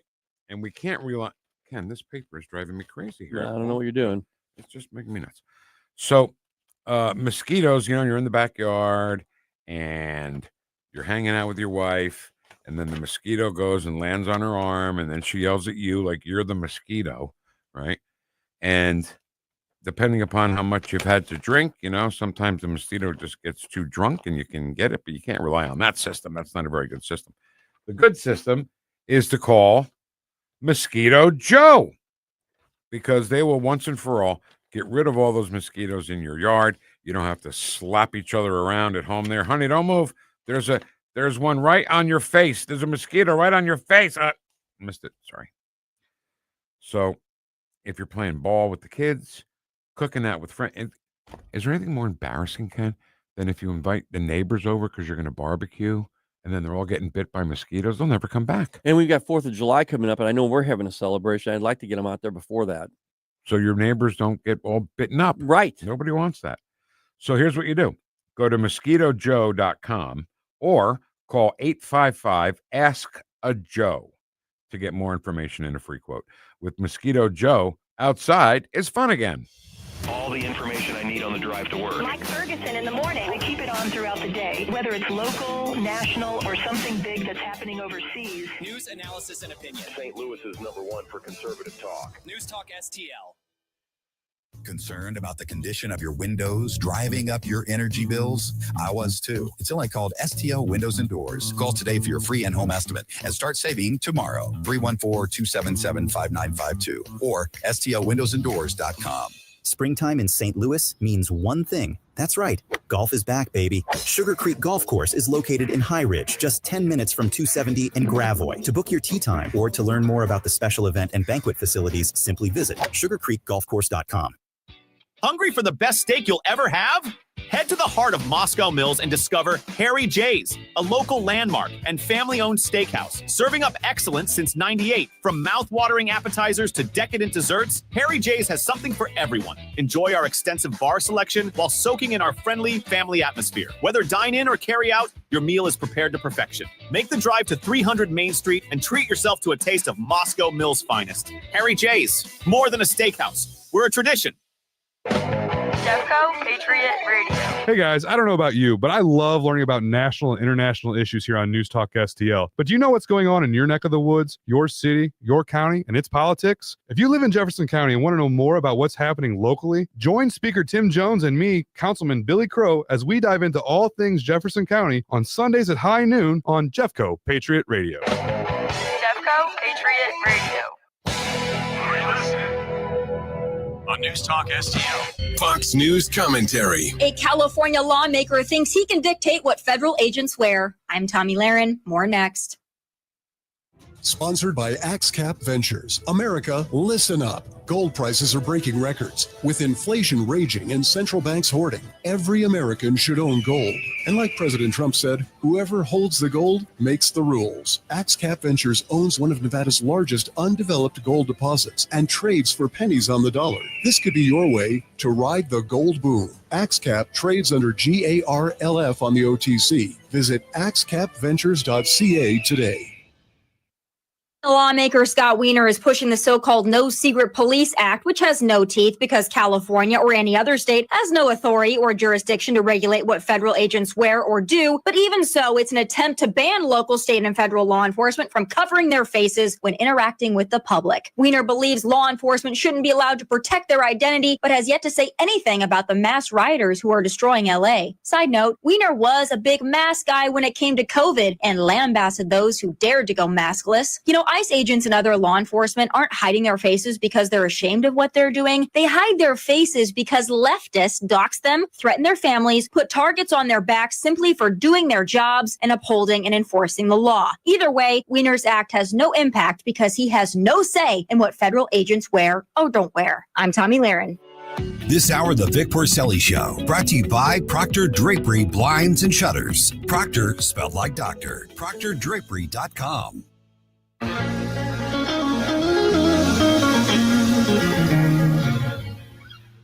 Talk lines are open now at 314-912-1019.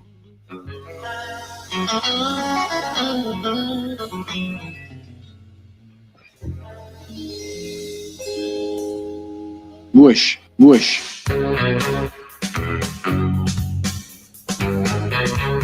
You're listening to The Vic Porcelli Show. How dare you? Made in St. Louis for St. Louis. It's News Talk STL. Woosh, woosh. Listen, you little brat. She's a little brat. She is. Some of the funny memes that have happened since she went on her big sailing ship. Chris Cooper's here from Serenity Wealth Management. Hey, Chris. How you doing, baby? What's going on? So she did her adventure, her sailing adventure. Didn't make it. The Israelis got him. Treated. You know how badly they were treated by the Israelis? Did you hear about this? I did not. Treated them so badly They gave him sandwiches without cutting the crust off the sandwich. How dare you? Who can live under those It's conditions? not good. It's No, not good. no. I mean, So you there- got to cut it diagonal too. You do. I mean, There's also She yes, you started got to cut crying. it diagonal. Absolutely. There's a great meme of her on the plane, surrounded by Jews, like the Hasidic ones with the hats on and everything. Oh my god! And she's crying. So funny. Chris Cooper What's from going on, Serenity guys? Wealth Management. Radio show going well, buddy? the radio show's so fun. Yeah. So the month of June, we've had a whole little theme. So I'm moving. We're building a house in the Cottleville area. And so I thought it'd be fun because this is something you don't do all the time. And I think it's just part of everyday life. And I talk about everyday life. So I thought we're going to make sure that all the different pieces and parts that are involved in what I've been doing are represented in our show, because I think it's great for the community to hear. And so we kicked off the month of June with the president of McKelvey Homes, Jim Brennan, was on. And so that was great. And this coming weekend, we had a realtor on, and then we had the sound room. David Young was in studio. That was awesome. The sound room. Yeah. You remember the sound room? Super cool. So I had a story where, back I was young and I had the sound systems in cars. Remember those? Yeah. You had the cool stereo. So it was so cool that it was going to get stolen. So you had to push the button to remove the little face plate. Yeah. Right. So I had that done at the sound room when I was like 17 years old, back when I had the cool subwoofers in the back and everything. So I'd known the sound room for quite some time, 42 years now. And so that was really cool. They've been doing some of the sound system in my house and the network and stuff. So I'm looking forward to having real quality internet. So you're not moving the business to Cottleville. No, just where we live, where we Yeah. live. So, So the show, it's still full of fun with finance, full right? of fun. Yes. Yeah. I mean, how can you not have it? It was a Father's Day conversation about sound and audio equipment. And if you've Wow. ever been to the sound room, like it is a little boy's dream of, it's like a candy store in there. It's amazing. There used to be a sound room on Olive where the radio station Yes. wasn't there? Yeah, so down there in Right by Chesterfield Valley. New Balance sneakers are next Right. door. Yeah. So great fun show there. We had our real estate agent on prior to that.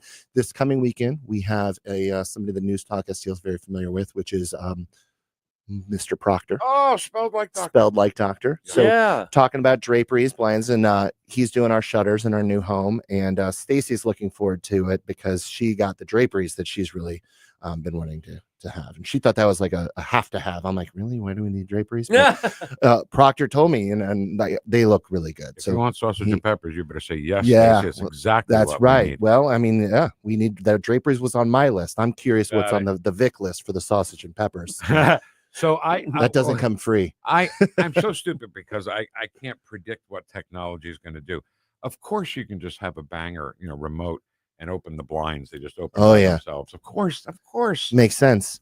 It's crazy. And so that's one of the things in the sound room conversation I had. It's all about technology. You can have all this great equipment in your house that is all hooked up, but if you don't start with a good internet connection, it all doesn't work. Right. So stereo? Yeah. Because it's all based on the internet these days, right? What? Yeah. Now that sounds like an analogy to finance. It kind of is, right? So it all starts with a great foundation. You have to have that right plan in place. Wow. So what if you're just playing records? Well, if you're playing records, that they're kind of coming back. these Absolutely, days, not kind of. They're coming back. Well, you got the foundation you of got to that leave would it on be- at night, though, right? The foundation of that would be a record player. There you go. You got to Yeah. have a good, solid foundation, Mhm. just like you do in finance. It's true. It's very true. I hate him. Do you know that I hate him? I hear that a lot, but I don't think it's true. I really don't. Absolutely Actions not. speak less differently. So, All right. So here's, we get to talk about you all the time, and thank you for that. Yeah. Thank you for being a great partner with us. And what I say to people is, it's nerve-wracking to go in and talk about my finances. Mm-hmm. I feel like maybe I'm embarrassed. I haven't saved enough money. Are they going to make fun of me? Ease their minds a little bit. Or just knowledge, right? Or lack of knowledge, right? Or I have a plan, or I don't have a plan, or I don't know if I'm making the right decisions. That people just feel, I'm going to say the word stupid, and that's not the right word to use. It's really naive in some ways, potentially, or just uneducated in other ways. It's okay. You don't have to be the expert in everything you do. Right. If I'm talking about needing some health concern that I have, if I have a heart concern, I'm not the expert. I might WebMD it and pretend to be for all of 2 seconds, and then I'm going to go and say, I probably need to go talk to a doctor. My wife says Dr. Google's a monster. It's amazing, right? Yeah, you don't get the right advice, and it's usually slanted one way or another. Imagine that in today's world, a slant one way or another. So let me make it a little analogy here. When you're talking about healthcare, right? It's not one size fits all. Yeah. What's good for this person might not be good for that person. Absolutely. And it's wealth management. True, the exact same thing, right? Right? You have to have a customized solution. It's based on the income you need. It's based on where you are in the tax situation, what's important to you, what your goals, objectives are. If you have money that's going to be left to children, you want it to go to your children, charity of choice, not the U.S. government through taxes. As much as we love the country we support, we want to pay as little as taxes as possible. And we love the care communities. We do. They do a They're great just job. expensive. They really are. So we have to make sure we plan for these things, right? Hey, Chris, have you heard anything about Social Security and the big bill? I have. And taxes and all that regarding taxes? So the big thing with this big, beautiful bill, which it is big, by the way, and I support a lot of the things that are in it, but it's over 1,000 pages. And can we just have a simplistic process with less pages, right? Absolutely. So the big key piece of legislation that excites me in there is the Tax Cut and Jobs Act being extended and really being called, and I'll put in quotes, more permanent, right? Yeah. So the Tax Cut and Jobs Act passed 2017, 2018, taxes really were lowered for Americans. Yes. Really were. Everyone, not everybody. I can't say everybody because there are outliers out there that did pay more in taxes than in the past. But by and large, and mostly middle class folks, by the way, as well, saw a reduction in their tax bill. Yes. Significant. Sure. Yeah. So we want that to continue. Okay. Am I concerned long term that it can continue? Is there some truth in the media about saying about how it adds to our national debt? It kind of does. Because we already aren't funding what we need what we spend money on today. But do you want to pay more in taxes or not? Right. Like, that's the question. And if you don't want to pay more in taxes, then you want the extension of the Tax Cut and Jobs Act. And should we pay more in taxes? We should not. And that's, No. you guys have a lot of great politicians that come on the show. The ones that I really get excited to hear about are the ones that say, hey, we need less government, not more government, right? That's what we want our elected officials to understand. The more the government is involved in our lives, the more government resources we need to utilize. And guess who has to pay for that ultimately? The fine folks that are listening to this program. We got completely hoodwinked with this stadium thing. Oh, yeah, that's an interesting one. It's like when we give a lot of tax benefits to companies and corporations, and now we're doing the same thing to our friends in the western side of the state. The other side of it is we also, in the St. Louis area, lost a sporting team. Right. In fairly recent timeframes. I still haven't forgiven the NFL. And to this day, you ask me about Stan Kroenke, and I want to punch through a wall. Right. Exactly. It just frustrates the heck out of me. So, well, what amazes me about that whole situation is we talked about getting rid of personal property tax. We talked about income tax. Yep. And they could have, now we find out that the governor could have had a special session to get rid of those taxes. Yeah. But he only waited until the billionaires that were getting the free run of this whole thing. Right. They waited for that to happen. And now look what happens. We're going to be paying for that. Yeah, it's tough. And I hope that all these things get analyzed by much, much more detail, right? Because we need that tax revenue from the stadiums generate as well, right? There's good things that come with that. I don't like paying for those things on taxpayer dollars. But at that same token, then we also need to make sure that we're doing things in the state to bring companies and businesses in and not necessarily offer them tax subsidies, maybe making just our overall tax code more favorable. Exactly. Yes. Right. And I think I that's the biggest thing that I'm a big believer in. And in fact, we were at that event over at the Funny Bone not too long ago. And we were talking just about that. Right. So getting back to the big, beautiful bill, it's big, it's beautiful. It's a big, beautiful bill. What a great token phrase, by the way. Yeah. It's getting cut up right now in the Senate. Pretty good. Right. So no tax on tips. Yeah, that's an interesting one. So if you work on tips, and let's just say you make $40,000 a year as a waitress or a waiter or a barber, or you work and make $40,000 of salary. Why is one taxable and one not? Oh, so you're not for no tax? I have a real problem with that. Okay. Like, because it's not equal. It's not necessarily fair. And I'm sorry to the folks out there that do want this to pass and earn those tips, and that's great. But ask yourself this question: do you really report your tips? Right. I doubt it. Well, it's a lot harder to not report them these days. It is because of the credit cards. That's right. The way they do it. Yeah. But I do know that there are people, and very close to my family, that make $60,000 a year. Yeah. In tips, and that's a lot of money. It is. But there's also people that make $60,000 in wages, and why are those treated differently? I see your point to that. Right. I get that. So I have a hard time with that from that context alone. I want anyone that has the opportunity to pay less in taxes, pay less in taxes. Right. 100%. I just wish we weren't singling out just people that earn a bigger portion through tips. Right. The mainstream media can't explain it as well as you do, because you know what they say: no tax on tips.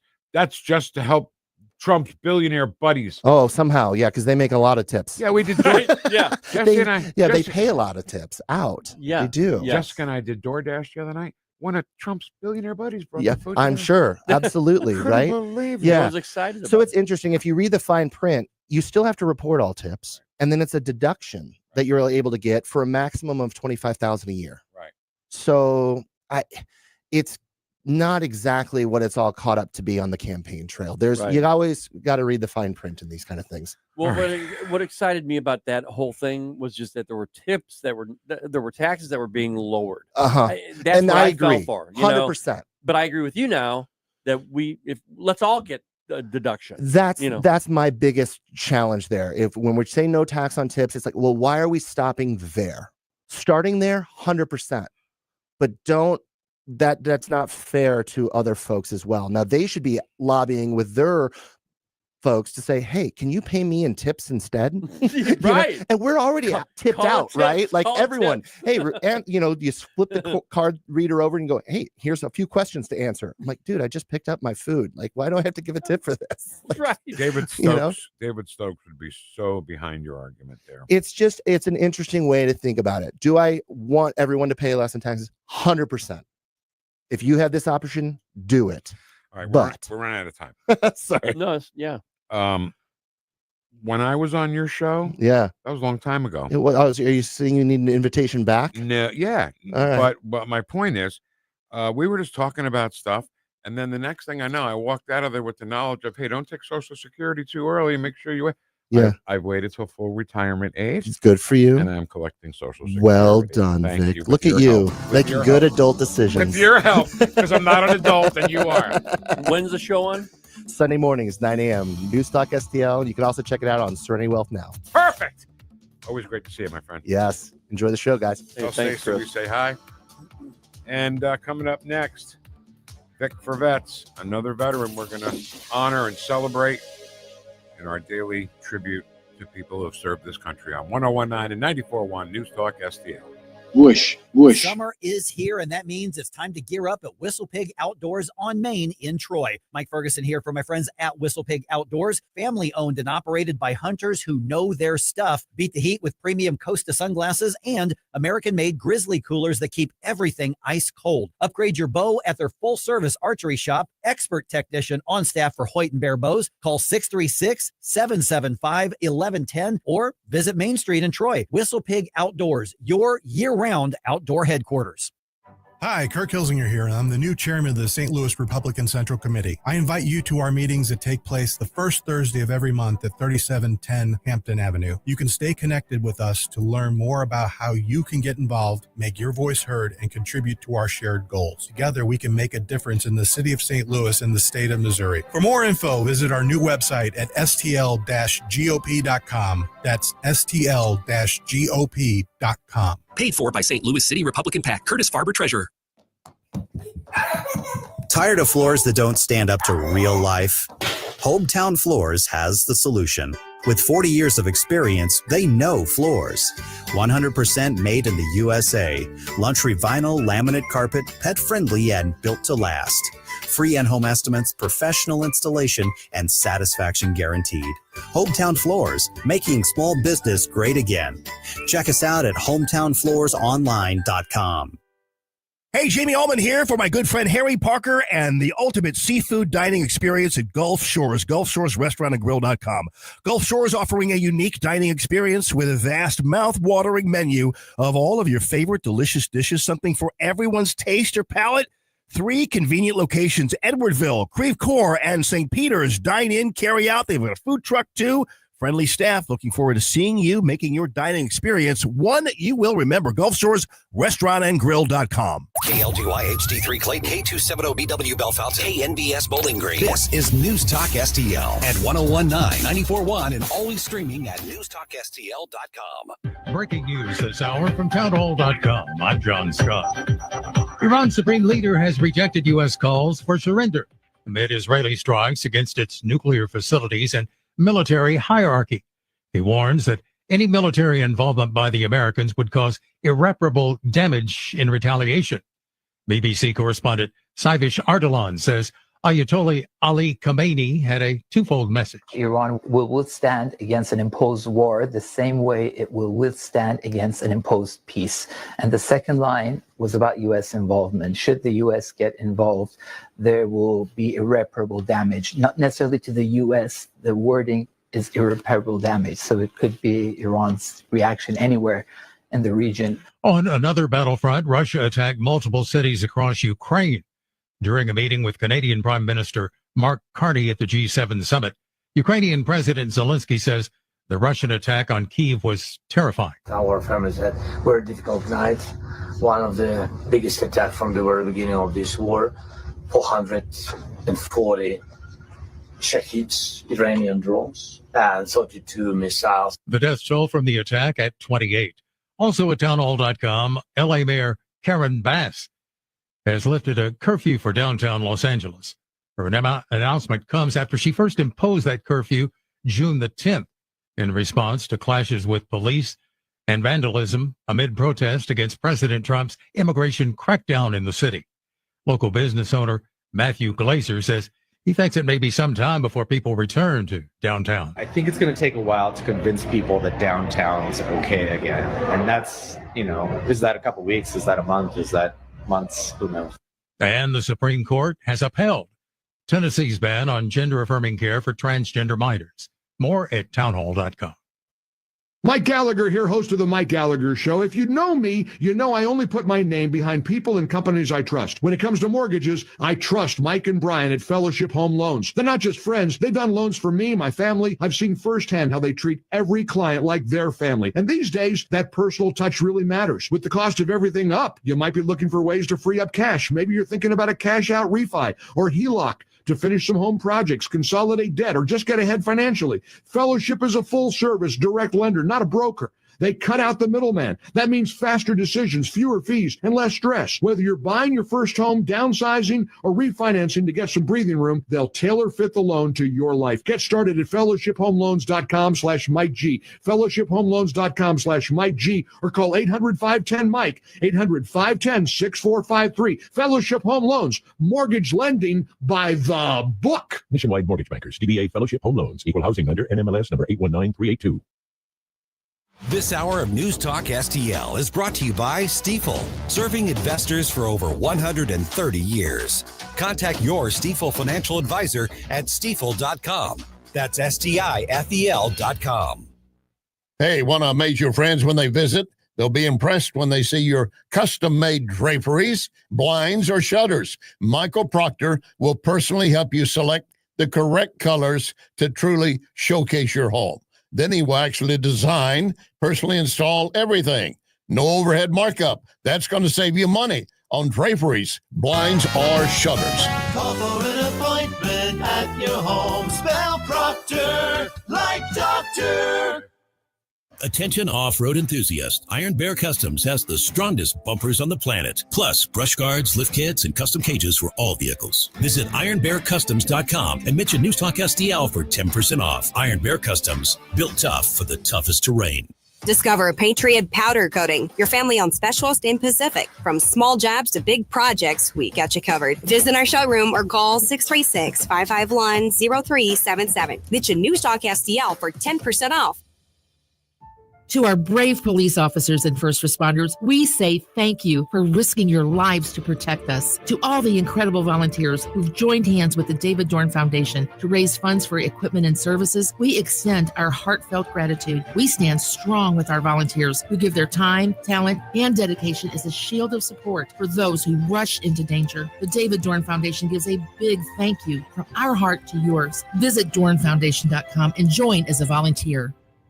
It's JC's Wayback Machine. 3 big hours of great tunes from the 90s, 80s, and 70s. Plus bits and pieces that'll take you back to the best years of your past. Don Henley of the Eagles performed as a solo act for the first time in his entire career 40 years ago this week, and it was right here in St. Louis. He'll tell the story. Plus, I'll have behind-the-scenes stories about Die Hard 2 and When Harry Met Sally. All presented by the Weber Automotive Group. It's JC's Wayback Machine. Every Saturday night, 6 to 9, on News Talk STL. This hour, the Vic Porcelli Show, brought to you by the Trolley Stop Bakery, the official bakery of the Vic Porcelli Show. You're listening to the Vic Porcelli Show. A 3-hour tour, a 3-hour tour. The weather started getting rough. We squeeze in a dry hump day under partly sunny skies. From New Jersey to Baldwin, Missouri, 2 behind the microphone, taking the whoosh to the radical left and the putrid swamp. You're listening to the Vic Porcelli Show. Here he is, Vic Porcelli. All right. Hour number 3 in our 3-hour tour. Cutesy time exactly. Still, cutesy time is over. Still, even though it's us saying it, not Dan Bongino. Does it make sense? Yeah. Okay. We're going to talk to Mark Harder here in a bit. Chris Cooper's great, isn't he? I love talking to Chris Cooper. Yeah. He's a funny guy, fun guy. And we had so much fun, of course. With finance? Yes. I'll be damned. We had a lot of fun joking around, and then what did he do? What did he do? All of a sudden, we're talking about no the taxes big, on beautiful, tips, big, giant, big, beautiful bill. It's big, it's beautiful, it's a big, beautiful bill. All right, now though, let's get a little serious, please, because it is time for Vic for Vets. Oh, that's right. Hold on. I say it's time for Vic for Vets.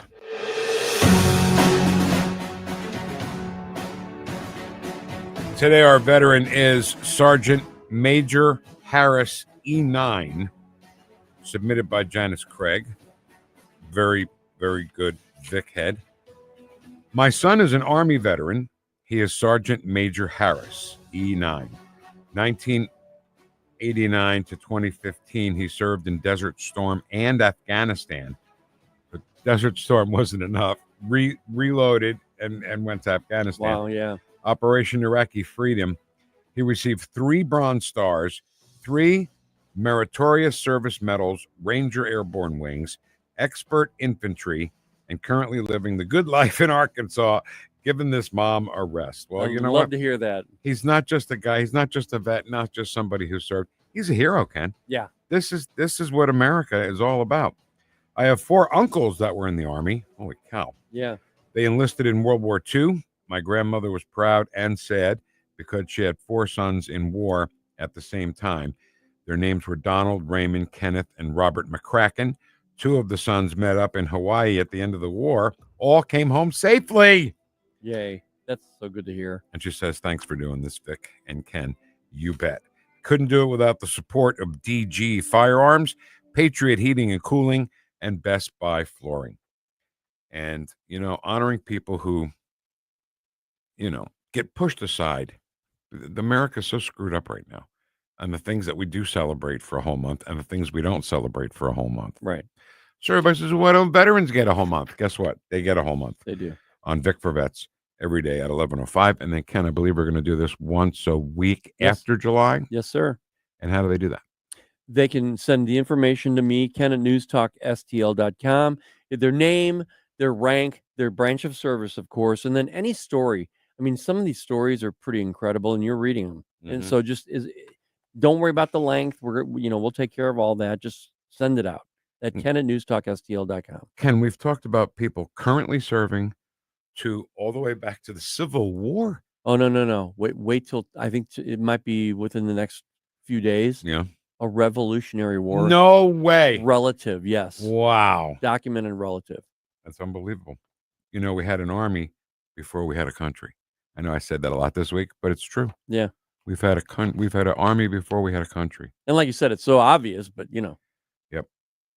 All right, all rise. From the county of St. Louis, crime issues, economic development. This is Mark Harder. Good morning, Mark Harder.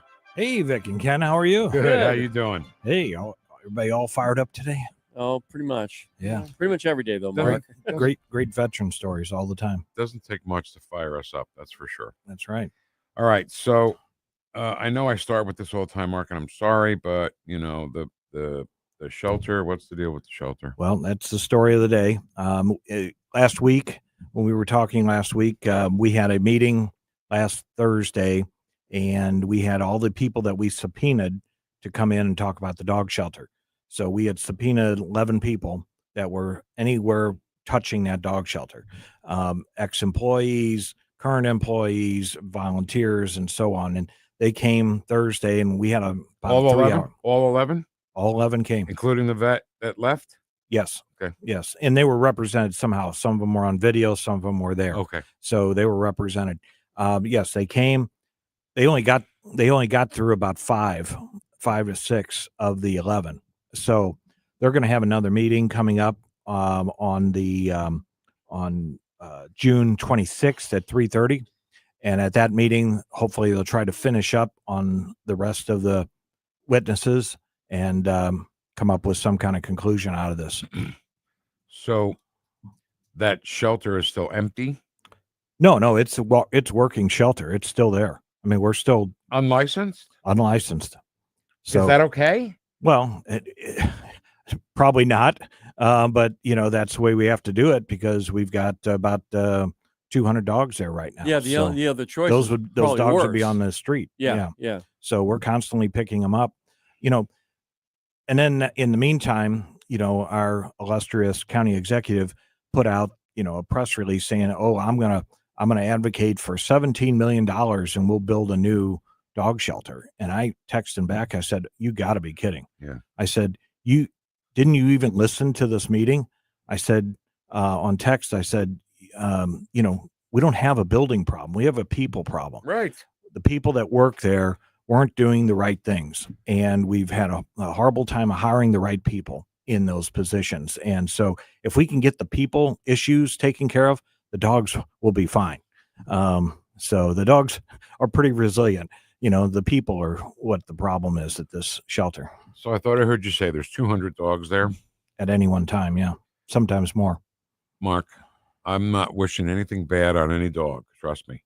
But are we comfortable and confident that there won't be another type of thing like this, a parvo thing where dogs had to be put down? Because now we're talking about 19. Now we're talking about 200. Right. No, and we had probably 100 or so at the time of the parvo virus. So there's a moving population there, and now they put together a foster program. So they're going to try to use that to try to alleviate some of this population. The problem is we have to focus on the root cause of the problem. The root cause is irresponsible dog owners, okay, that let their dogs out, that breed these dogs for all different reasons, either fighting or security or whatever, and then they're left astray in the community. And so, they're unvaccinated, they're not spayed or neutered, then they add more to the population out there as well. And most of it, unfortunately, is north of Highway 70 in many areas, and also down in the Lima area as well, and is where they mostly focus their time picking up these stray dogs and stray animals. And it is our job to do that when called and we have to make sure the population is safe so that a small child doesn't get bit by a rabid dog or a vicious dog or whatever like that. And we've got to handle that. And we handle those on a daily basis. People report this is a, wild dog, or this is a, whatever animal. We've got other animals there as well. I mean, we've had goats there, we've had snakes, we've had gerbils, and you name it, over the times, and when you walk into these hoarding situations where there be 40 cats, we get those 40 cats sometimes. Oh boy. See, I thought those days were over where you just saw a bunch of people letting loose their pets into the public. Right.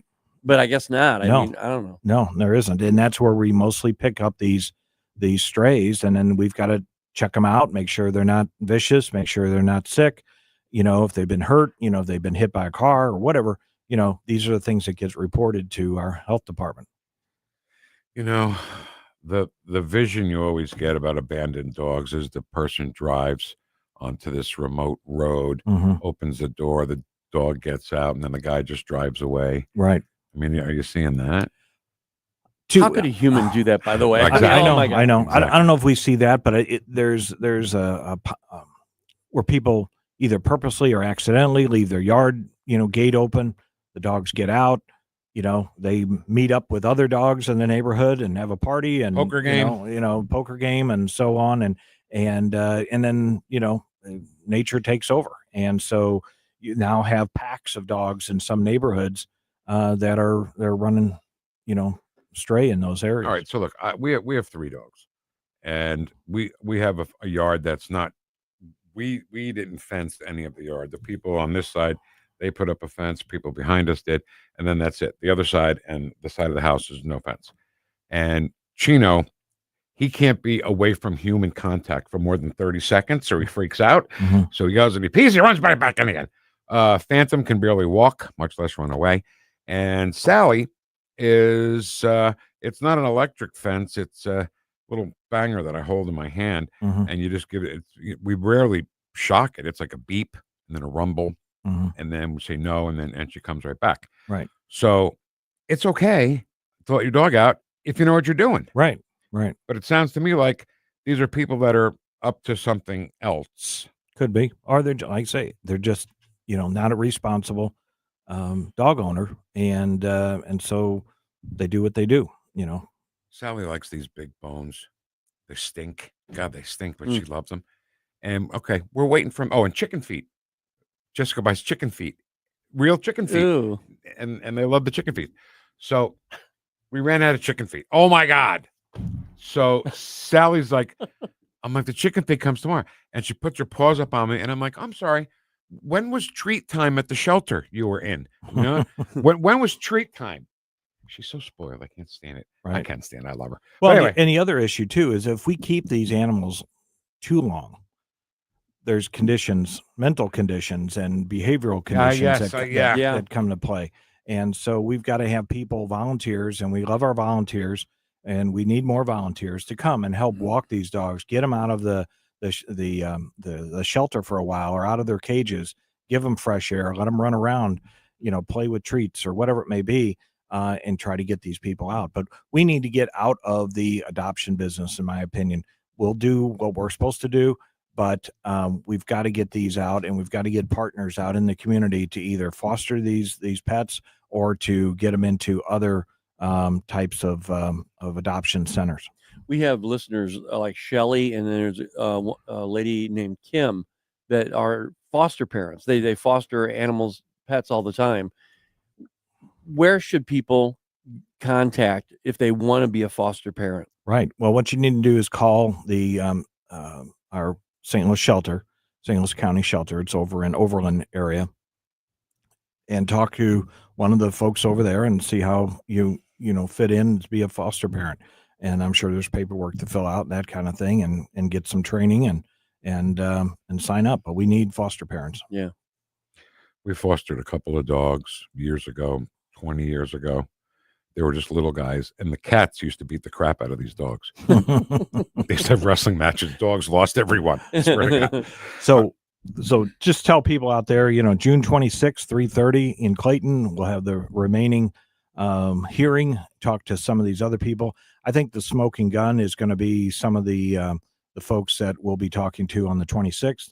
I think we'll get into some people that were really hands-on in some of these issues, and I think they will tell us a lot of things we don't know. How about if people want to volunteer, is there a number or something or website? I don't have that with me. I wasn't prepared for that, but I just call St. Louis County at 314-615-5000 and ask for the dog shelter, and hopefully somebody there will pick up and be able to sign people up. All right, there's other things going on, I'm sure. What else is going on? Well, we got tonight is our town hall. The town hall dealing with scams and What kind of scams? Well, scams dealing with the elderly. Oh you my know, God. so people that get text, get phone calls, get mail, things like that. So we've got 3 detectives from 3 different police forces that work on this kind of thing every day. They're going to be our guest speakers tonight. It will be at the Baldwin Golf Course on Holloway Road at 6:30. Come a little early. We start right on time at 6:30. We should get everybody out of there by 8-ish.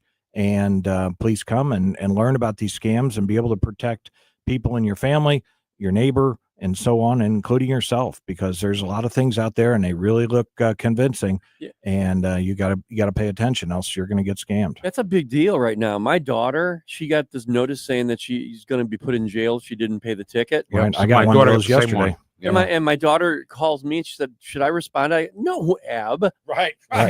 No, don't. I said, here's a blanket thing. You don't respond to anything. Right. Just don't. And then. Well, and then, all the scams, hey, now with AI, they can do voice recognition, say, Grandma, I'm in jail, send money, and it sounds just like the grandchild. Need a code word, gabagool. Whatever, gabagool. There you go. Yeah, we've got to. Well, don't use that one. He doesn't use it anymore. They did until he announced it on this show. Yeah, because I'm an idiot. We have one. We have one in our family. Yeah, so that's your safe word. Is that gabagool? Gabagool. That's a safe. Well, word, used to be until my wife said, "Are you stupid? You just told everybody the safe word." There was something else I wanted to say about scams. Do you remember when they'd call you from India and they'd say, "I'm calling from the IRS and we're going to have somebody at your house and arrest you right now unless you go get gift cards, Apple gift cards." Right. Oh yeah. So my wife, it's on YouTube actually if you want to see it. It's awesome. She picks it out right away, of course, and she plays the game. Oh no. Am I in trouble? Right. Am I going to get arrested? My God, what do I do? She kept the guy for like 25 minutes on the phone. And in her head, that's 25 minutes that he didn't call some older person and scam them. Right. No, that's a great idea. There's some great YouTube videos of the people that actually scam do the that. Scammers. Scam That's the great. scammers, and get them on there. And I'm 100 years old, and and I don't know what to do. Yeah, what should I do again? And and keep them going on the phone. I think one time she said, "Okay, I'm on my way to the Apple store," and she was still sitting there. yeah. All right. Hey, Mark, who's on the show Sunday? Yeah, we got a show coming up this week. We've got the director of the St. Louis Airport. Will be on the show this week and talk about plans for the new airport in St. Louis. Lambert. Yeah. So she'll be on, and then we've got Mike Archer, who is love Mike Archer, one of my colleagues on the console. He will be on. We'll talk about all things console related, and then we have Mike Kraus, who is the fire chief of Metro West, one of the largest fire districts in the region, and he's going to talk about some of the programs they have there and some of the technology that they have that maybe other fire departments in the area don't have. So those 3 are on our show for Sunday at 5 p.m. So ask the Metro Fire Chief guy, because if I'm in Dearborgs and I see a couple of firefighters from there, I'll embarrass the hell out of them. West County's bravest, right there. Those 2 guys, West County's bravest. And they smile, they get embarrassed and stuff. But you're going to gotta celebrate these good people. Yeah, and they've got a basket full of lasagna. That's right. Frozen lasagnas. All right, Mark, thanks so much. Thank you. Thanks, Mark. Keep them guessing, man. Oh, yeah.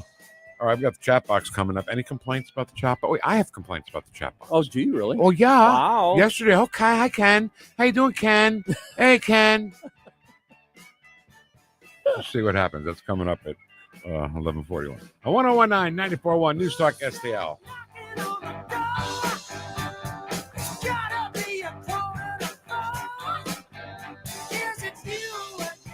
Watch us on our live stream using Rumble, Facebook, and Twitter. The Vic Porcelli Show. I have a theory. People talk loud when they want to act smart, right? Correct! Made in St. Louis for St. Louis. It's News Talk STL.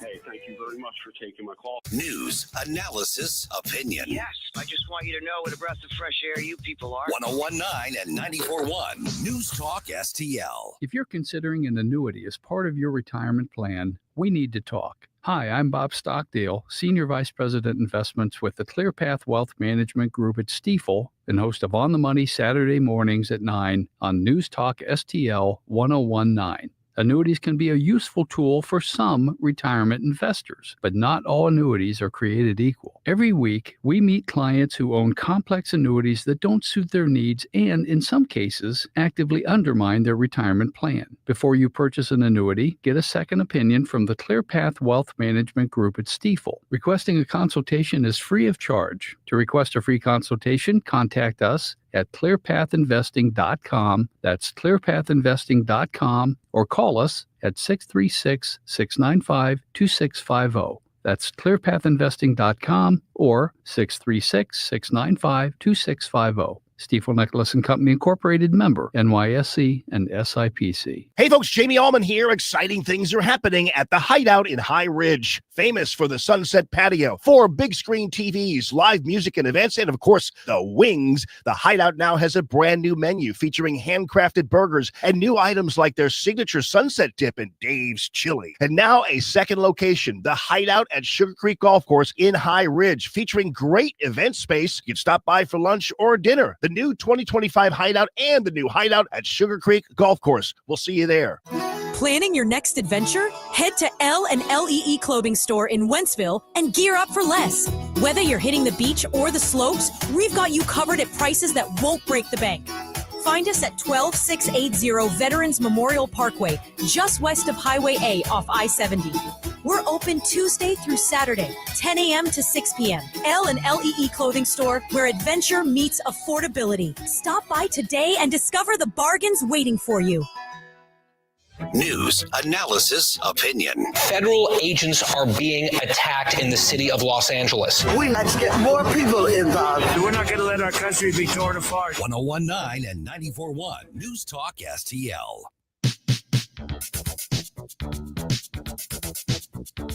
Woosh, woosh.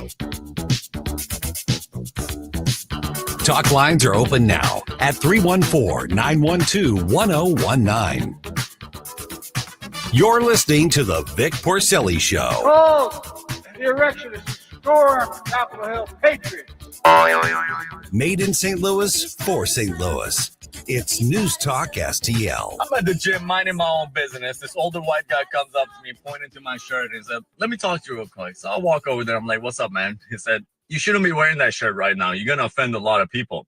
I was like, "Who? Who am I going to offend?" He said, "Immigrants." I started laughing. I'm like, "I'm an immigrant. I support the president." He's like, "No, you're not." I was like, "Yeah, born and raised in Iran, man."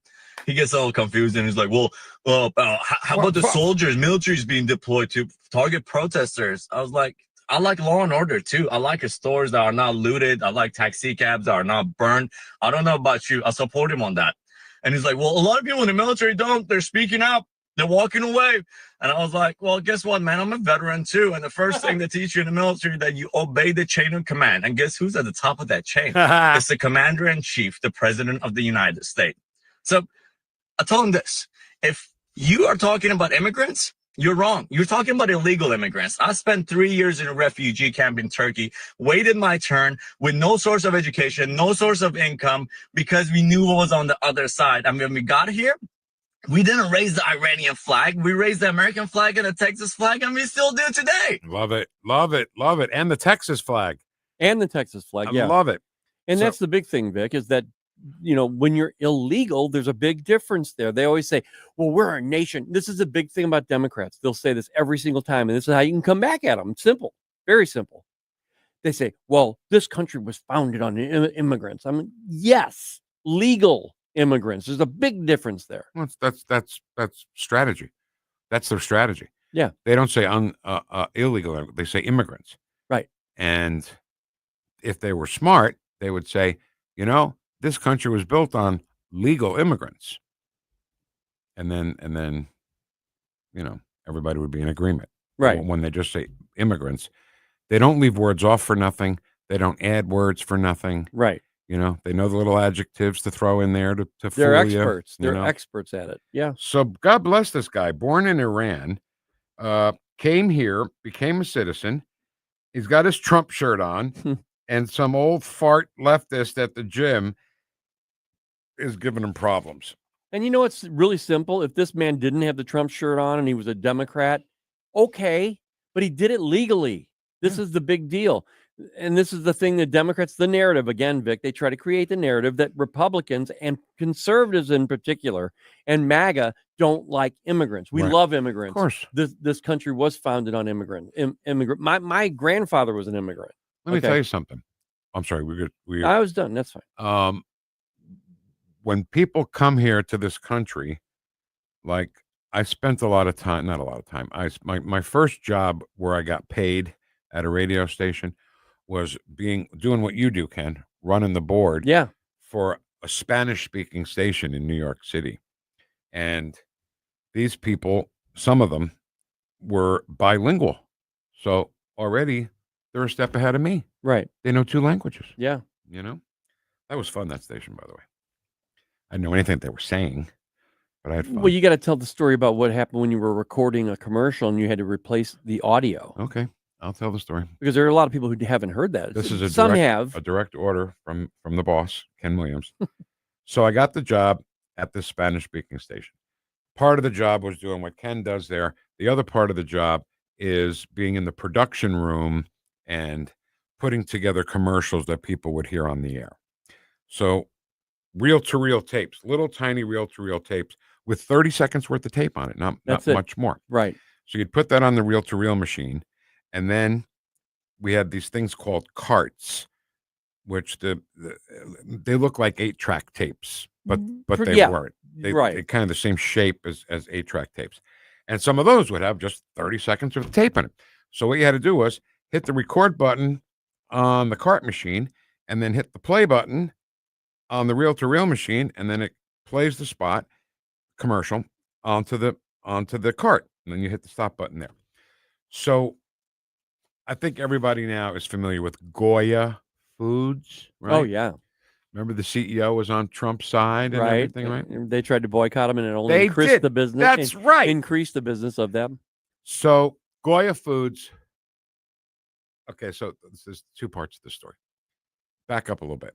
When I was young, I used to watch professional wrestling, but it was called the WWWF, Worldwide Wrestling Federation. Bruno Sammartino and Haystacks Calhoun and all these guys. But the American show, English language, was on a UHF channel. Okay, now I got to explain UHF. Before there was cable or anything, just antennas, you had your 2, 4, 5, 7, 9, and 11, and 13. And then UHF was like channel 47, but it was a different dial. You had to put it was VHF too. Yeah, but UHF was the one we used. Yeah. So when I used to watch those commercials, Goya Foods, right, Hispanic product, was Goya commercials. Every commercial break had something for Goya beans or Goya something. And at the end of every commercial, this Hispanic guy with a great voice would say, "Si es Goya, tiene que ser bueno." Exactly like that. It's a dead on balls accurate imitation of this guy. So with that knowledge, and then I'm in the production room, and instead of hitting the play button, I hit the record button, and that erased the tag, what we call the tag at the end when the guy says, "Si es Goya, tiene que ser bueno." Now I'm like there a week, and I'm like, oh my God, I got to go tell Mr. Jane that I screwed this up. And back then, if you had to replace that, you had to get the original audio. Exactly. Exactly. To replace it. Right. So of course, I don't ever want to admit I made a mistake. So I said, I just went for it. I hit record and I went, "Si es Goya, tiene que ser bueno." And I put it on the end of the spot. I put it on the cart and it played for 3 weeks and nobody even noticed. Nobody knew. Yeah. That's awesome. And it was 1380. That means 1380. Salsaringue. So you were bilingual for at least a sentence. Hey, you know what? I'm glad you said that, because there was a girl, and I remember her name. Her name was Zaida. She was very nice, very pretty, Latina. And one day they were having breakfast, and I said something about breakfast, and I liked it. And she's like, "Oh, your pronunciation's very good. Your usage is very good." I said, "Oh, thanks, Zaida." But I didn't learn it. I want to talk about the language. So 1380 salsa merengue. They played salsa and merengue music, and I loved it. I loved the music. To this day, I love it. And growing up on Channel 47 with the wrestling, that channel was Canal 47, el canal de los grandes espectáculos. Solamente. And every once in a while they'd say Maria La Huerta. No, they wouldn't. They would not say Maria La Huerta. But it's pounded into your head, and you can't forget it. Yeah. There was a show called Aris Chacon on Canal 47, el canal de los grandes espectáculos, and it was a sexy show, Ken. I think if you really wanted to do it and applied yourself to it, you could be bilingual. Okay. I'm glad you brought that up. When I was in 7th grade, I know this is you're gonna say, Vic, you're not telling the truth, but this is the truth. In 7th grade, I was in the smart class. What's that supposed to mean? I never said a word. Damn it, Ken. I didn't say a word. I swear it's true. Okay. So I got to take a foreign language in 7th grade. Okay. Yeah, that's great. And I begged my father with every fiber of my being to let me take Italian. Yes. And he said, nope. Spanish is going to be the second language in this country. I learn Spanish. I understand that because I told both of my daughters the same exact thing. Well, he was right. Didn't do me any good, right? Had I taken Italian in 7th grade, surrounded by Italians in my life, I would be fluent and bilingual and smarter than I am now. Okay. No, that makes sense. But my daughters, they grew up working, their first jobs in the restaurant industry, and there were a lot of Hispanic people working there. Yeah. But they used what they called like a street language. It's a little bit different Hispanic language than would normally I get that. your proper Spanish Yep. language. But they learned both. They knew enough of the language from school that through me saying you got to go through the whole process. They went through all of the language through high school, and they learned the street language as well. That's crazy. Yeah. So I took Spanish in 7th grade, 8th grade, 9th grade, 10th grade, 11th grade, 12th grade, and 1 year in college. 7 years. You know what I remember? ¿Cómo está usted? And Canal 47, el canal de los grandes espectáculos. Jessica took Spanish too in school, and she remembers a lot of it. And a while ago, she was like, she got a job at Outback because she wanted to. She's bored. Yeah. You know what I mean? Wait tables, have some fun, meet some people, make a little money. Sure. So the guys were all Hispanic in the kitchen, right? And she walked by, and they started talking, and then she stops and she goes, "Stop talking about my ass." Nah. Because they didn't think that she understood. Blonde hair, blue eyes, you know what I mean? Right. They didn't think she knew Italian. Stop talking about my ass. That's great. That's funny. I learned solamente. I learned Maria La Huerta. Oh, right. And Puerto Rico. Puerto Rico. Who's that? No, didn't you like that? Didn't you? No. See, you don't pay attention when I talk because you hate me. Tell me. Puerto Vallarta. Okay, yeah, okay. That's fun. It is. But not as fun as Maria La Huerta. No, or solamente. Hey, one very serious thing right now. The United States is preparing evacuation flights for Americans in Israel as conflict escalates. Where are they to get Chris Arps out? They left Chris Arps in Israel. No, but he had to get out himself. This is the United States preparing evacuation flights for Americans, and they didn't prepare anything for Chris Arps. Yeah, you're right. I think you should file a grievance with the union. I would. Okay. Chat box next. On 1019 and 94.1 News Talk STL. Maria La Huerta. Solamente. Puerto Vallarta. Stream The Vic Porcelli Show at News Talk STL. The Vic Porcelli Show. I make this pledge to you today. I will never, ever ride a bicycle. Made in St. Louis for St. Louis. It's News Talk STL. On the next Larry Connors, USA. When the war with Israel and Iran actually comes to an end, what will be left of Iran? Larry Connors USA. Now weeknights 6 until 8 on News Talk STL. This is Katie McKinney, founder and head of school for Lafayette Academy in Lake St. Louis. Recently, we had a new second grader come to Lafayette Academy who claimed he was stupid and hated reading. Within months of using our world-class literacy program, he was reading Harry Potter and loving it. He had just not been given the right tools. We invite you to our open house Wednesday, June 25th from 5 till 7 and hear from our current families and learn more about our dedicated teachers and world-class curriculum. To learn more, go to LafayetteAcademy.org. That's LafayetteAcademy.org. Tony Colombo here for Gutter Pros, your all-in-one gutter service team that brings years of experience and quality that's affordable right to your doorstep. We discovered Gutter Pros a few years ago when we bought our home and inherited a gutter issue that was on the road to becoming a potentially big problem, but thanks to Gutter Pros was stopped before causing any major damage. They've also repaired the siding on our home because along with gutter repair, gutter installation, and leaf protection, the Gutter Pros are also the best for siding repair and installation. Learn about all the ways Gutter Pros can help your home at gutterpros.com. Tim Jones and Chris Arps in the afternoon. Chris Ruddy, he is the CEO of Newsmax. Look, the president's a savvy player. I don't know if he's a chess player or a checkers player. I just spoke to him the other week. He likes Newsmax. He strongly criticized Fox News. He says their polls can't be trusted. And he tells people to go watch Newsmax. I think it's a pretty good endorsement and maybe why we've done so well in the public stock markets as well. Tim Jones and Chris Arps, weekdays at 4 on News Talk STL. Hey, if you're 50 or older, you do not want to take any risk with your money. In fact, you want Leslie Consulting. My friend Bob Leslie can show you a gain and retain plan. Means that you never lose. Plus, you get up to a 20% bonus on day one. Leslie Consulting, a leader in brokerage and risk management. 314-721-0066. LeslieConsulting.com.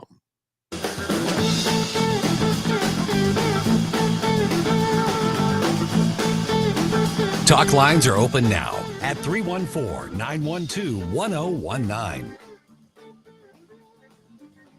Hi, this is Yakov Smirnov, and you're listening to Vic and Ken on Vic Porcelli Show on the Newstalk STL. Thank you, Mr. Smirnov. America loves Smirnov. What a country. All right, Ken, I would like to request permission to get right into the chat box because we got a ton of comments today.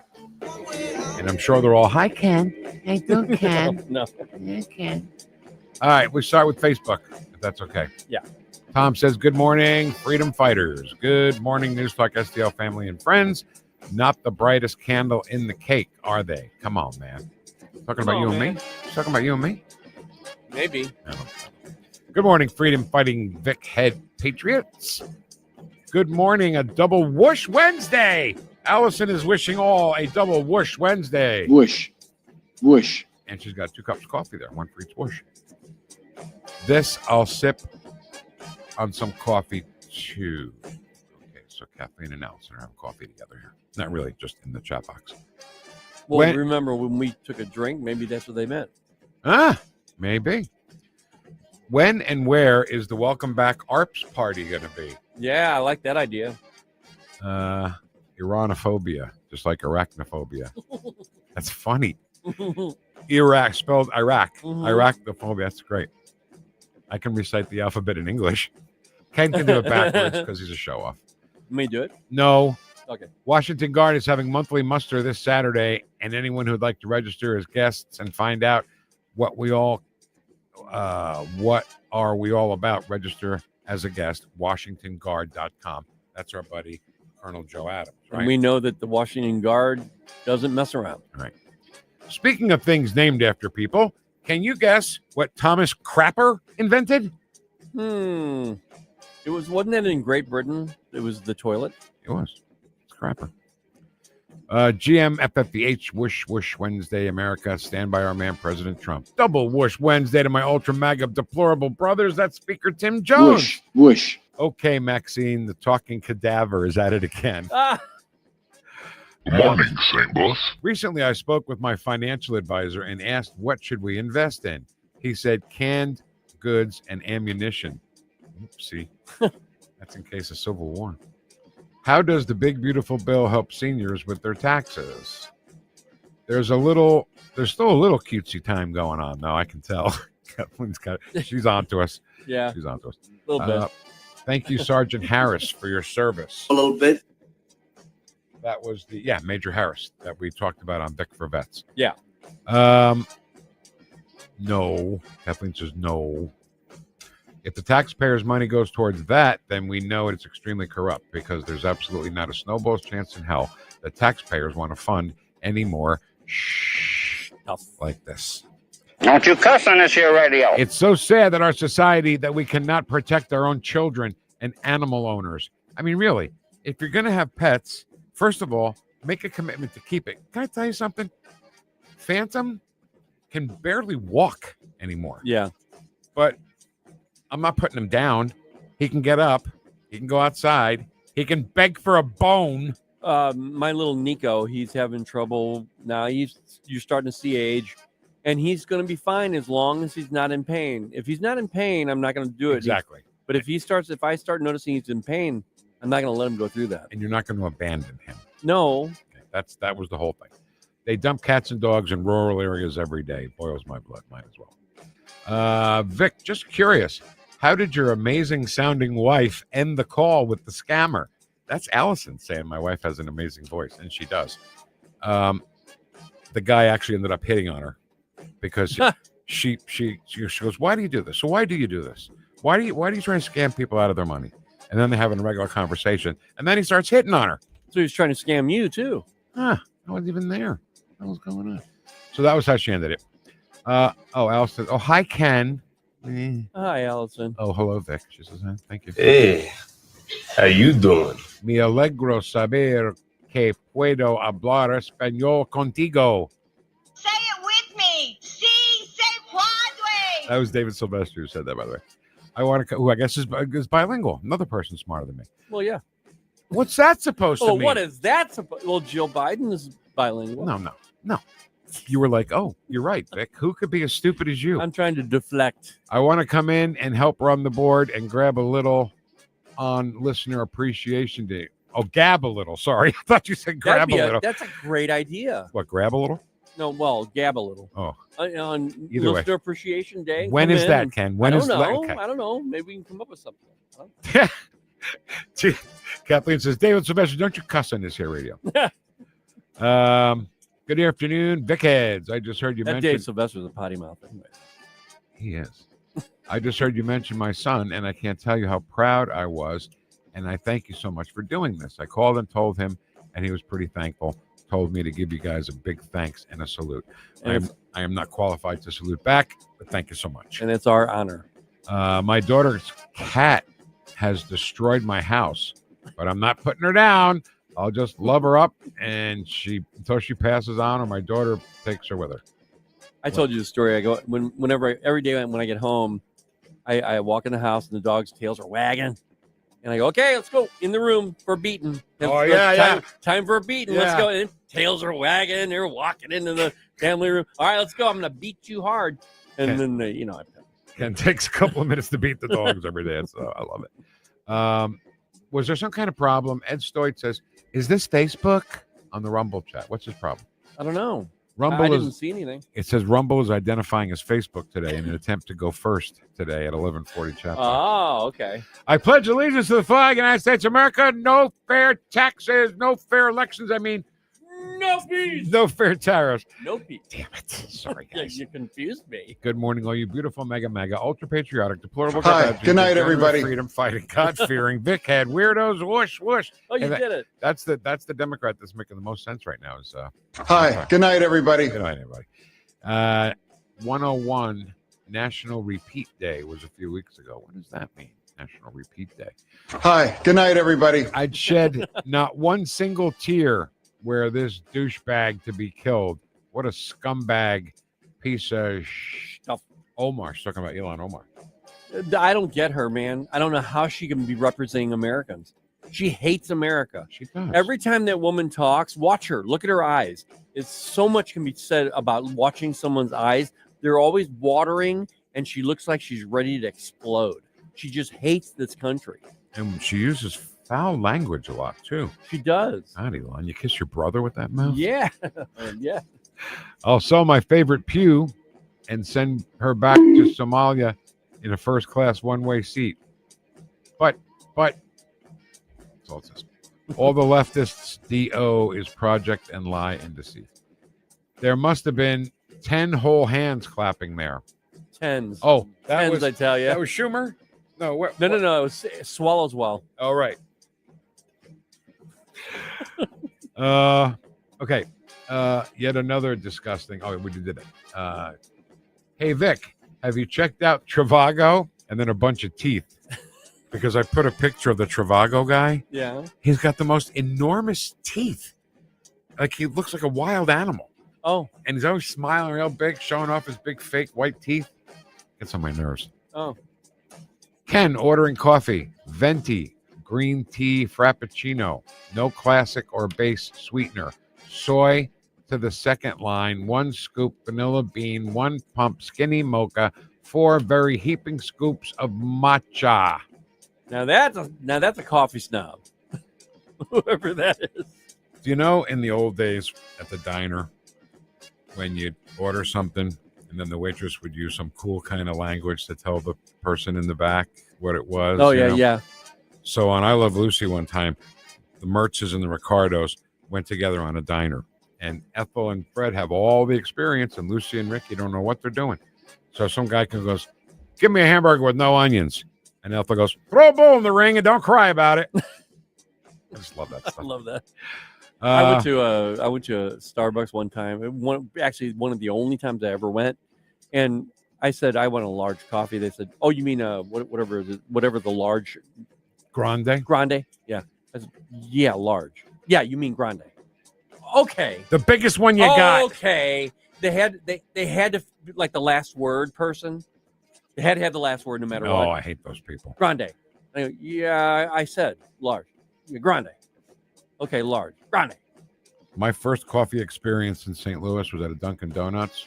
When I said, can I get a coffee regular? And she hands me a black coffee. And I said, this is black. I asked for regular. She goes, that is regular. I said, I know black coffee when I see it. This is a black coffee. Now she's getting nervous. She goes, that's regular coffee. In New Jersey, if you order a regular coffee, it means 2 creams, 2 sugars. That's our language. Okay. All right. So I didn't mean to throw a curve. I was like, can you put 2 creams and 2 sugars in it, please? Yeah, it's a geographical issue. Yes, it is a geographical issue. Exactly. Melchi on MSDNC was the reporter that back in the summer of love said mostly peaceful protests with burning behind him. Oh, yeah. He's a dork libturd. And it's so funny how they've repeated that in the LA riots. Yeah. It's mostly peaceful out here, and there's literal fires running around. It's in their little handbook manual, I'm sure. Yeah. Literally? Yeah, literally. Literally? My libturd neighbor just knows for a fact that we're heading headlong into martial law because of dictator Trump, of course. Yeah. Neither Korea nor Vietnam were declared wars. Almost 95,000 Americans died between those 2 conflicts. I have a hard time imagining Kat Timpf having a baby. She's so little. She is little. And then straight up says, I like her, Vic. And Kat Timpf was back on the Gutfeld show this week, Monday. And she's spunky. Straight up says, hey, Vic. Hiya, Vic. Hey, Vic. Vic Porcelli for president. National Association for the Advancement of Colored People.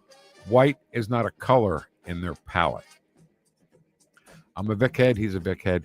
Wouldn't you like to be a Vic head, too? Oh. NAACP is offensive. Colored people? Really? It's right in there. It's in there. That's the acronym. United Negro College Fund. Time for these racist organizations to dismantle. Let's just be humans. Wouldn't it be sweet? It would. Agreed, but that doesn't fit the leftist agenda of divide and conquer. Trump has given so much money to traditionally black colleges, more than any other president. Yes, in history. Why do they hate him? And the funny thing about that, though not funny, but the interesting thing about that is he's done it without publicity. Mm-hmm. He did it all on his own, and then people found out and then promoted it. I wonder if Sheldon Whitehouse is invited. Sheldon Whitehouse is a progressive liberal senator from Rhode Island, who, by the way, belongs to an all-white club. NAACP, NAN, Sharpton, Rainbow Coalition, Jesse. But let one white person try to organize, and oh no, white racist. Just another day in June. Bugs, heat, grass to cut. You better get on it. It's gimmicky. Amy says it's gimmicky. Juneteenth, because February only has 28 days, 29 in leap year. I don't think that's right. We're in June, Juneteenth. Juneteenth is not a word. It's not a number. It's not anything. I just don't know. I want to be able to understand your holidays and things, but you got to help me. I thought Chris was already on a plane heading this way. He is. Did I not say that? No, you said it. I think there were probably questions when we were talking about him being over there, maybe. Got it. I'm late. Happy double whoosh Wednesday, my brothers and sisters. Thank you, Duke. Whoosh, whoosh. Good morning, Vic heads. Hey, everyone. Make sure you say hi to Vic today. His little fellers got hurt yesterday. Hiya, Vic. Hi. And smash the like button. Do me a favor. Hit the like button, would you? Hit that like button. Help like us that. out. Hit that. And listen to our podcast. Ken puts together, he works all, he slaves over a hot computer screen. Yeah. Doing podcasts. Please, subscribe to them. Ken, if I put my ear up to a tree and started talking to it, a wasp would pop out of a hole and sting me right in the ear bone. It would, right in the ear bone. Just messing with Vic because he's fake whining about everyone responding to Ken. I wasn't fake whining. I was 100% pretty much whining. Authentic whining. Right. He is a hot ass mess, honey. Oh, just the usual Vic drama. Hey, I'm sorry I missed that. I was very busy outside. Like Amy giving me a bunch of shit. No, he's a dreamer. Vic drama. He's great at it. Very entertaining. Thank you. Thank you. Yep. Like what am I? Chopped liver? Chopped liver. That's what I should have said yesterday. Ken, it was mostly peaceful. It was mostly peaceful rioting and mostly peaceful violence. Come on, man. Vic is like one of those fancy chocolates, a bit hard and crackly on the outside, but soft and sweet and gooey awesomeness inside. Yeah. Amy, you bet I am. He leads on. You guys get it. The Vic heads get it. They know. Auntie Maxine has shift for brains. Wow. And Don't you cuss on this here radio. and Very close. Crockett poop. Wish, wish. Crockett poop. Most conservative, whoosh. most conservative leaning men are like that. It's wonderful. Hey, can we give Amy a Joey because she's Hey, how you doing? Amy, how you doing? Conservative women are just plain hot. I agree with that. Oh yeah, I totally agree. Conservative women are constantly hotter than liberal women. I love Cottleville. I like Menino's Market in Cottleville. Oh my God, we're running out of time, aren't we, Ken? No, we are further west from there. I drive through there once a week. Okay, Oak Street Inn is a great restaurant in Cottleville. Has there ever been a rabid dog found in Missouri? The answer might surprise you. I don't know. This is taking forever. People drop off pets in the county should be stripped and dropped off at a strange road. Yes. Let's drop them off on a strange road, right? Yeah, exactly right. That's how we adopted our dog. Yeah. Sally's a shelter dog. She's great, but I'm telling you, she is a spoiled brat when I tell you. And Vicky's learning Italian online on Duolingo. Maybe I'll do that too. Get me out of here! I'm sick of being pushed around by these cartoon characters. I'm telling you right now. Whoosh. Thank you so much for having the record player on at night. Listen to us this morning. Make sure you have the record player on at night. And the 3 martini lunch with Jamie Allman, who I found out yesterday is not related to the Allman Brothers band. No, he's not. I just thought I'd ask, though, right? Yeah, no, good call. Yeah, he's coming in next. A 1019 941 News Talk STL. See you tomorrow.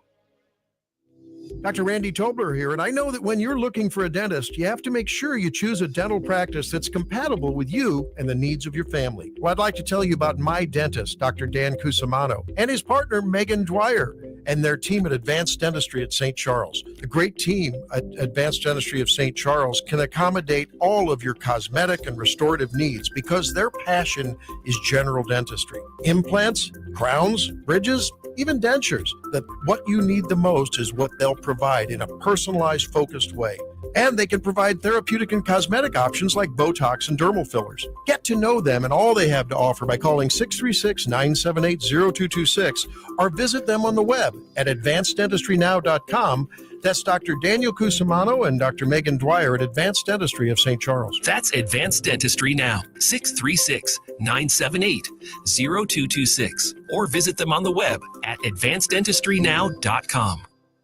Hey, Columbo here for Rockwood Charcoal. Rockwood is made from 100% pure Missouri oak and hickory, so you're cooking with the best and supporting local industry and a local business all at once. There's over 100 area Rockwood retailers. Find yours at rockwoodcharcoal.com.